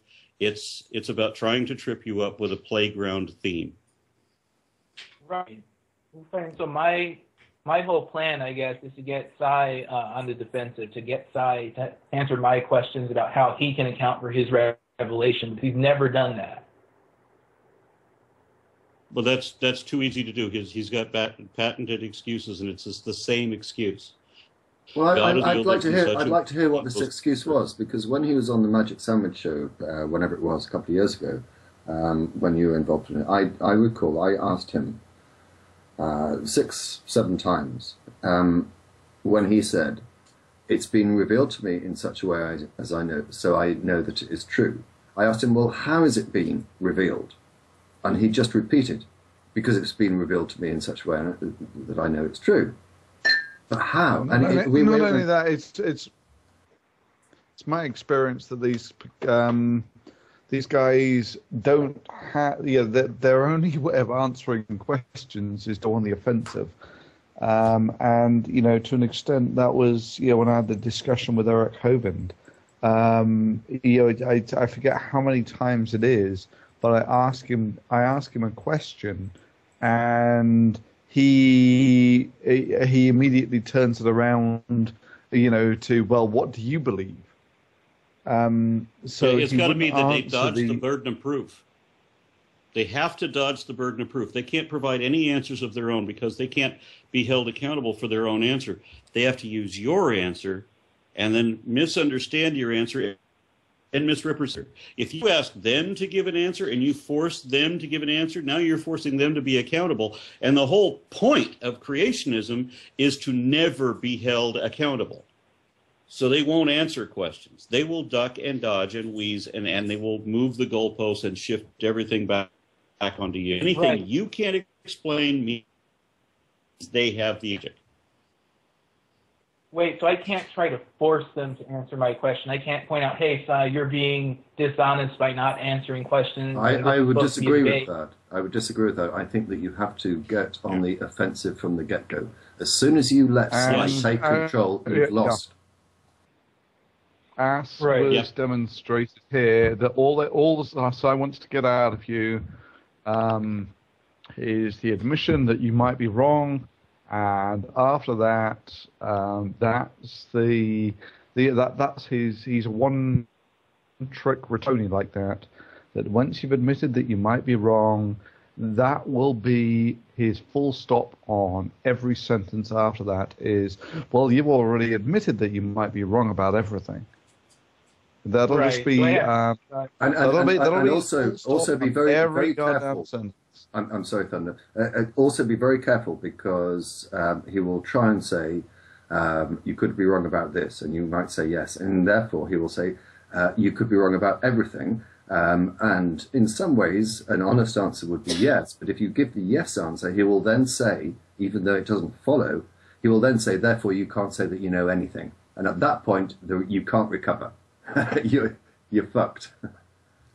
Yeah, now you can say that, you could. There are some things you could be wrong about, but it's not possible that you could be wrong about everything you know. That's not possible. Right. Some things maybe, everything no. And in all fairness to Verdical, I should say I've been watching this situation brew, and he's actually been watching a lot of Sye's videos, things that, so he is fairly, he's sort of been watching the fight footage, watching the game footage, I suppose is fair to say. But yeah, Sye Ten is a bit of a one-trick pony in that I think it's important to make sure you're brushed up on sort of formal definitions of knowledge. I think that FSX23 fellow, who I think could totally beat Sye Ten hands down, got tripped up on a formal definition of knowledge and ended up kind of walking into it with a very informal household definition of knowledge, and it really made for a clunky conversation. So you got to be pretty well brushed up on those formal terms from epistemology. Yeah, two other things on the matter of definitions. On the matter of definitions, I went against somebody that Sye Ten was feeding information to Sye Ten guy as a puppet in his discussion with me. So they had all their little dominoes erected, and the first one was supposed to fall based on the idea that I was going to answer the what is truth question the way they expected me to. And I said that truth is whatever is verifiably true. You have to be able to show that it is true before you can call it truth. So truth is vindicated, right? It's not something you don't, it's not the truth because you assert it. It's not the truth because you believe it. We can only call it truth when you can show that it is true. Now, by that definition, they're almost done. The other one is knowledge. Knowledge, again, is not something that you feel strongly convicted about. It's not because you're so convinced that you're not going to change your mind, so you claim to be knowledge. It is not knowledge until you can justify it. You have to be able to verify with data, however, that your belief is correct. And when you can show that it is correct, then it's knowledge. Right, and Sye can't justify his revelation. He can't say that he knows for certain that his so-called... Well, he's going to say that he knows, but he's not going to be able to use a definition that actually works. And look up these and be ready for them. Now, when I say, knowledge differs from mere belief in that knowledge is demonstrable with a measurable degree of accuracy. You can test knowledge. If I say that I believe something, or if I know something, it's because I've already tested, I've already analyzed it, and I can demonstrate that that knowledge is correct. Bear that in mind. It matters.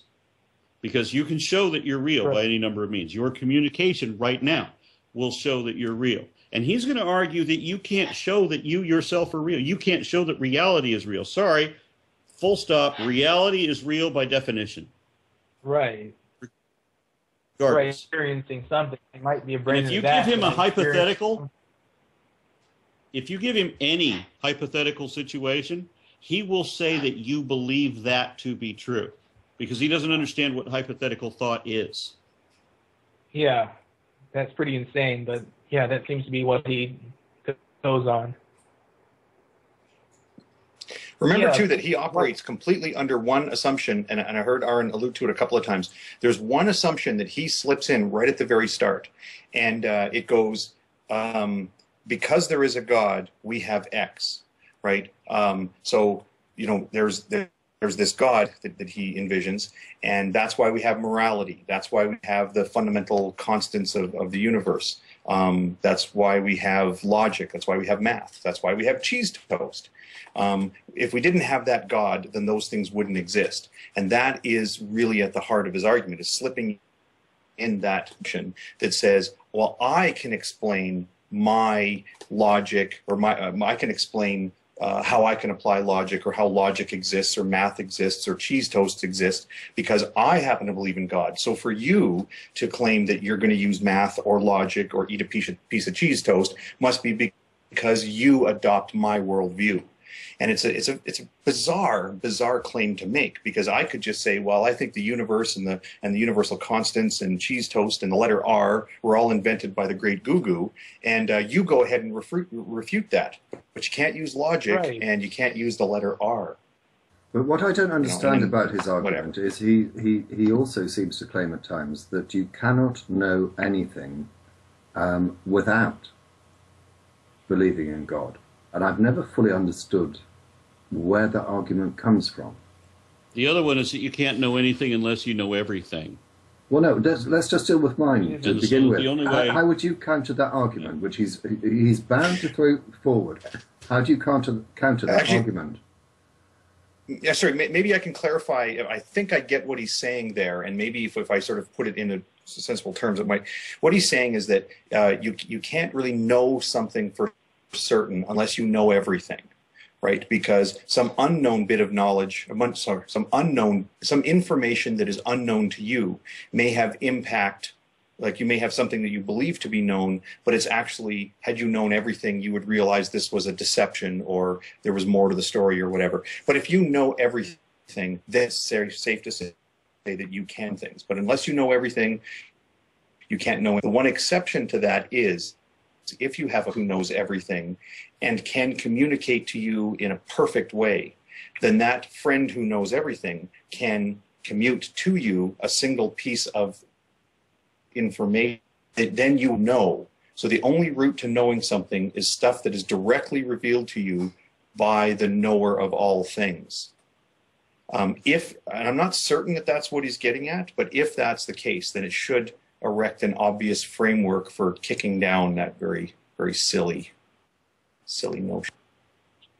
Well, how does he know that the voice he hears, or whatever it is actually true, is actually giving him true information? Well, exactly. At which point his argument has conceptually become the ghost, which is always right and never lies, has told me something, and therefore I know it to be absolutely certain. I know it with absolute certainty. And the question is, well, why is you saying that different from all the other wackos who have said it? At which point he will come back and say that this is a fallacy, because all people who said that the ghost that never lies tells me stuff were full of crap. That doesn't mean that I'm full of crap. Which is and that's why he can never answer DPR's question. When you're playing the statistics games, the fact that everyone else who tried to fly over the bottomless pit fell to their deaths, that doesn't mean that when I try it, it will happen. This is the sort of reasoning of someone who isn't quite fully plugged in. Yeah, well, and that's why he can never answer DPR's question when what is the form of this revelation? He says, well, he reveals it to me in a fashion that I know makes it whatever. I mean, it's a total bunk. At the end of the day, all he can ever really prove, and I offer this to you, Verdical, is a sort of when you sort of help Sye make his point for him. All he can prove is he has come to the belief that he has a friend who knows everything, and that his friend gives him little bits of knowledge. And his friend has told him that you already believe in his friend. All he can prove is that he believes those three things, but he cannot in any way demonstrate to another person that any of those three things are true. So he'll make the claim that you know God, that God has revealed himself to you. And in making that claim, all he's demonstrated is that he believes that claim to be true, but has not in any way made a demonstration that anybody else should believe him when he says that's true. Right, and the main thing, though, is that it does make sense. But one thing that I just noticed is that it doesn't seem like Sye can know that his friend isn't lying to him. Like, God could easily be saying, oh, yep, I'm omnipotent, and I'm omniscient, and I'm telling you this, that, and the other, and he gets his rocks off on lying to poor creationists. I mean, there's no way that Sye can prove that. And the other amusing thing is that if God were to show, if God showed up himself to tell Sye Ten that his interpretation was incorrect, Sye would disregard it. What he told me was that God's direct voice is extra biblical and therefore can be discarded in favor of his interpretation of the Bible. Sye's interpretation of the Bible takes precedence over the Word of God itself. Wow, that is insane. I'm sorry, but wait. So how does Sye know that he has the right interpretation? Like, because it's been revealed to him in such a way. How does God know it? How does God? No, it's true. I was watching, you know how you watch these videos, there's these arguments are sort of made, you know, you kind of have heard these same arguments over and over again. And then once in a while you'll see something that makes you go like, wow, that guy made a good point. The last time for me was a couple of weeks ago. I watched a video and I think it was in Kamloops, making the point about how these people don't revere God. They don't worship God. They worship the book. When I heard him say it, I was just like, that's exactly it. They're so married to that book, and not even the book, but their own heady interpretation of it. That's why they don't have to worry about the shellfish or the mixed textiles, but they're allowed to get uptight about the gays and so forth. Because it's all up to them, whatever's in their own head. You know? Sorry, you know, like they worship Scripture like that's their God. It's not like some mysterious God off in the east. Well, there was one video I saw recently, and if I can find a link, I'll send it to you before the show ends. But it was debunking Sye Ten Bruggencate in 60 seconds. And Sye was somewhere in California, I guess, standing on a soapbox, ranting at people as he normally does. And he was ranting at this particular person and, you know, coming out with, "How do you know anything?" And the person responded by saying, well, look, here's my car keys. If I drop them, I know that they will fall to the ground. And so I said, yes, I know that as well. And there was someone sort of like filming him from, not Sye, filming this person from underneath him. And so he said, he goaded Sye again and said, so if I drop these keys, they will hit the ground.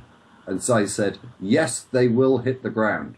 So he dropped the keys, and the person that was filming him catched them before they landed on the floor. He turned around to Sye and said, there you go, your God has not revealed everything to you. You don't know everything. Now, I don't know whether there's much mileage in that argument, but I think it was actually quite a good demonstration of the fact that Sye doesn't know everything. Yeah, that's very, very clever. One thing I wanted to mention, though, is the whole concept of certainty. Since science has no sort of absolute certainty. Sure. I'm sorry about that. The science deals with certain limitations of certainty or certain degrees of certainty, and what Sye's Sye is saying is that he has absolute infallible knowledge that he absolutely cannot be wrong about, and that to me seems like a ridiculous claim. Like I could be thinking, because I'm not sure, because I think that he's saying he knows everything up to a limitation. That is what God will allow him to know, because obviously Sye will not say, well, I know everything and therefore I can predict earthquakes and the next tsunami. But that's only because God is not giving me total information. It's just what information I have is totally correct. Right. How convenient for Sye. But yeah, that's what he seems to be saying, I think. But my main plan of attack, I guess, is to get Sye to justify his revelation, because his entire worldview and his entire sphere of reasoning is based upon his view that God has told him things such yes, that he can. And I think if you get the answer, which I suspect you will, namely, well, it's been revealed to me in such a way that I know it's true, I would be very tempted, after the 6th time he said that, to just turn around to him and say, thank you for your time, Sye. Because that's what he'll do to you. Yeah, and you have to watch it. And again, Verdical, I know you've seen a lot of his stuff, but the thing to really watch for is him pulling for the ripcord to deploy his parachute. It's things like he's got a couple of things. One of them is, well, bailing off stage and, oh, thank you for your time. But there's also when he says, well, you've already admitted you don't know everything. You've already admitted you don't know everything. You already admitted you could be wrong about everything. Right? That's what he was doing to Aaron when he was trying to say, trying to avoid the question, the very straightforward question that was put forward to him. Another one is if you ask him, if you get into a discussion about scripture with him, and it starts to even tread towards where his position might not be consistent with scripture, he'll say, well, that may be a good talk for your scripture study, but I wouldn't discuss that with an unbeliever. Right? Don't let him get away with either of those two things. Point out explicitly that he's punching out when that happens. And not only that, point out 1 Peter 3:15, which says that you should always be ready to give an answer to the non-believer.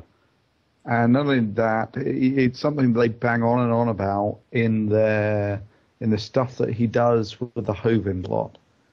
1 Peter 3:15, that you should always be ready to give an answer to the non-believer. But yeah, that's probably the way that he's going to go. It's the way he's always gone. That is the only debating style he has. Yeah, he truly is a one-trick pony. I wish you the best of luck. Let us know how it gets on. If you want to send me a link to a video, if it's subsequently posted on YouTube, I'll add it to the description. But for now, thank you very much indeed for your call. Let's go around in alphabetical order. Aaron, thank you for being on the show. Just to deal with one issue that we kind of began with, the fact that you haven't been on many of the recent shows. Two Bottles would say that's because you've been hiding from him. What's the real reason? And when will we see you again? Well, on the one occasion that he was making accusations against me, I was giving a presentation with my wife on stage with me. We were both countering Ken Ham and his attacks against her. I don't know why it is that Ken Ham will actively. In fact, he initially accepted a debate challenge where Houston Atheists had asked him to debate me. And he responded saying that he wouldn't debate me. He would have one of his PhD apologists, or he said PhD scientists, debate an evolutionist with a PhD. And Z. Myers stepped up and said that he would do a debate against Answers in Genesis. He meets their criteria. He accepts their challenge. One contention or condition, I remain in the debate as his partner. Since then, we've heard nothing from Answers in Genesis. They refused to acknowledge that they had even accepted the initial debate plan, and I think that's strange. It's evident cowardice. But maybe we'll see Ken Ham next week when we'll be outside of the hotel that he's going to be speaking at for the Texas Homeschool Coalition. We're going to be holding creation out there, holding up our picket signs, making fun of creationism, as we should, as it is wholly dishonest and fabulous nonsense. I think it'd be probably the best way to describe that. HogTie.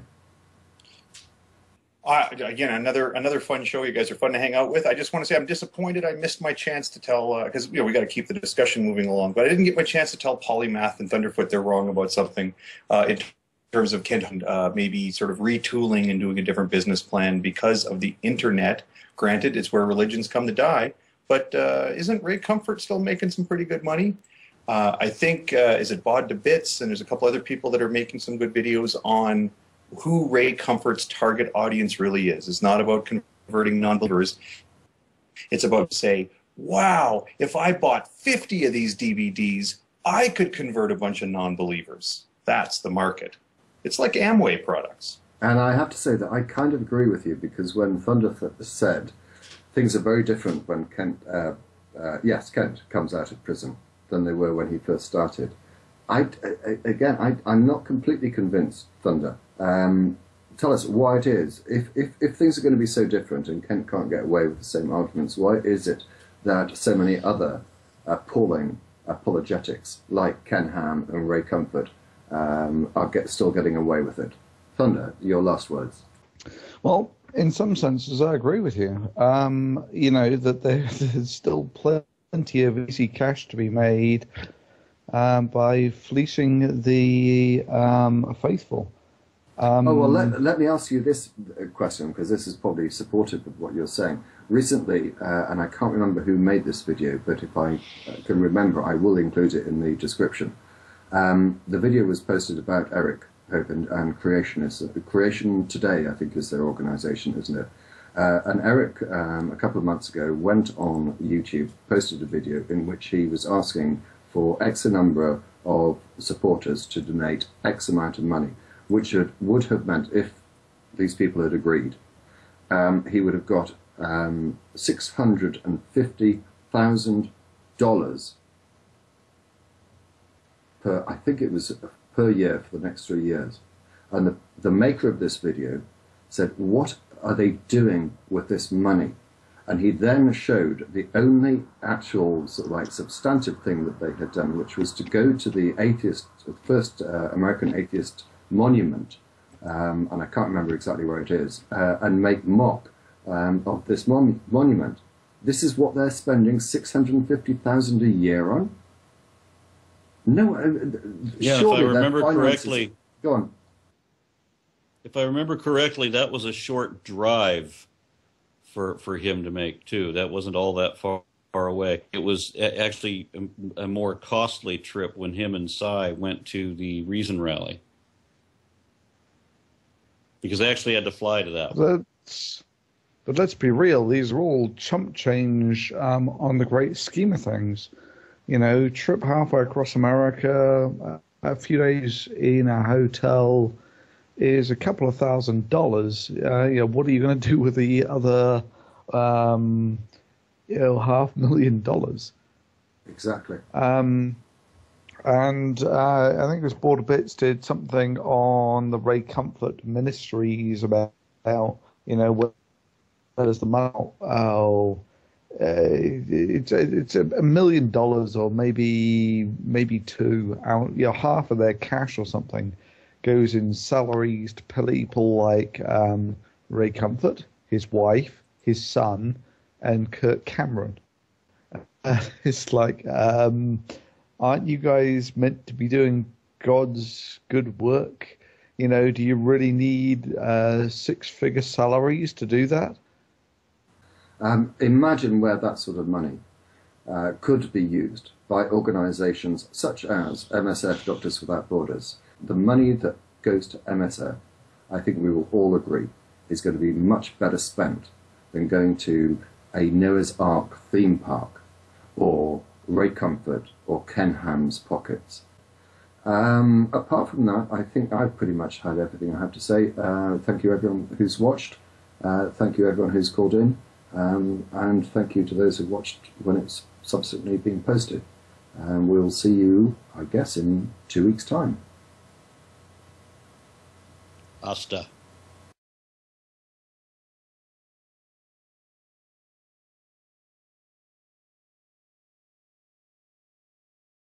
Hi folks, this is Jake. I hope you're okay today. It's good to see you. If the atheists are not going to have proper academic debates with me, the other way is to force the atheists to debate me, and I think I'm going to start gate crashing some of these atheist shows.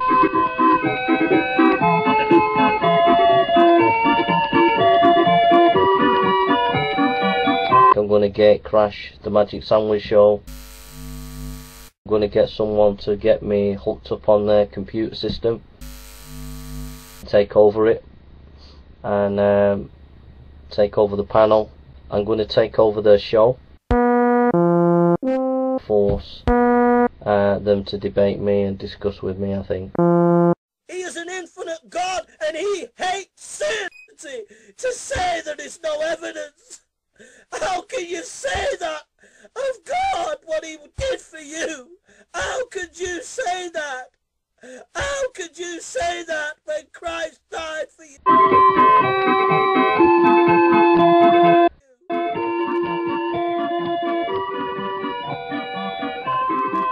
You can do all your little spinning you want and attacking me all you want, but at the end of the day, it doesn't change the fact that you are a very, very, very, very nasty movement. You dirty, dirty, dirty, dirty movement. That's what you are on YouTube. Dirty, dirty, dirty, dirty, nasty, nasty, nasty, dirty, dirty, dirty, dirty, dirty, dirty, conniving people. You were trying to bring people down in a dirty, dirty, dirty, dirty, dirty, dirty way. Okay? Dirty, dirty, dirty way. It's as simple as. I've trained under some of the greatest scholars in the UK in theology. It's as simple as that. I'm the best of the best in theology, and I know what I'm talking about.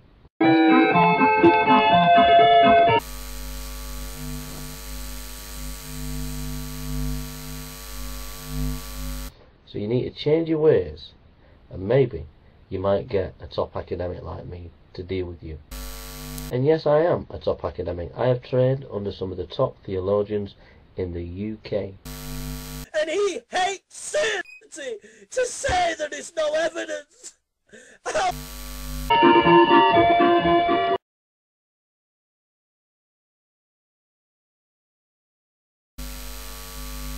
And playing these shenanigan stupid games when all they have to do is have an academic debate. In the end of the day, when you have Aronra come and make stupid inane comments on my channel and won't have an academic debate, in the end of the day, the issue is this.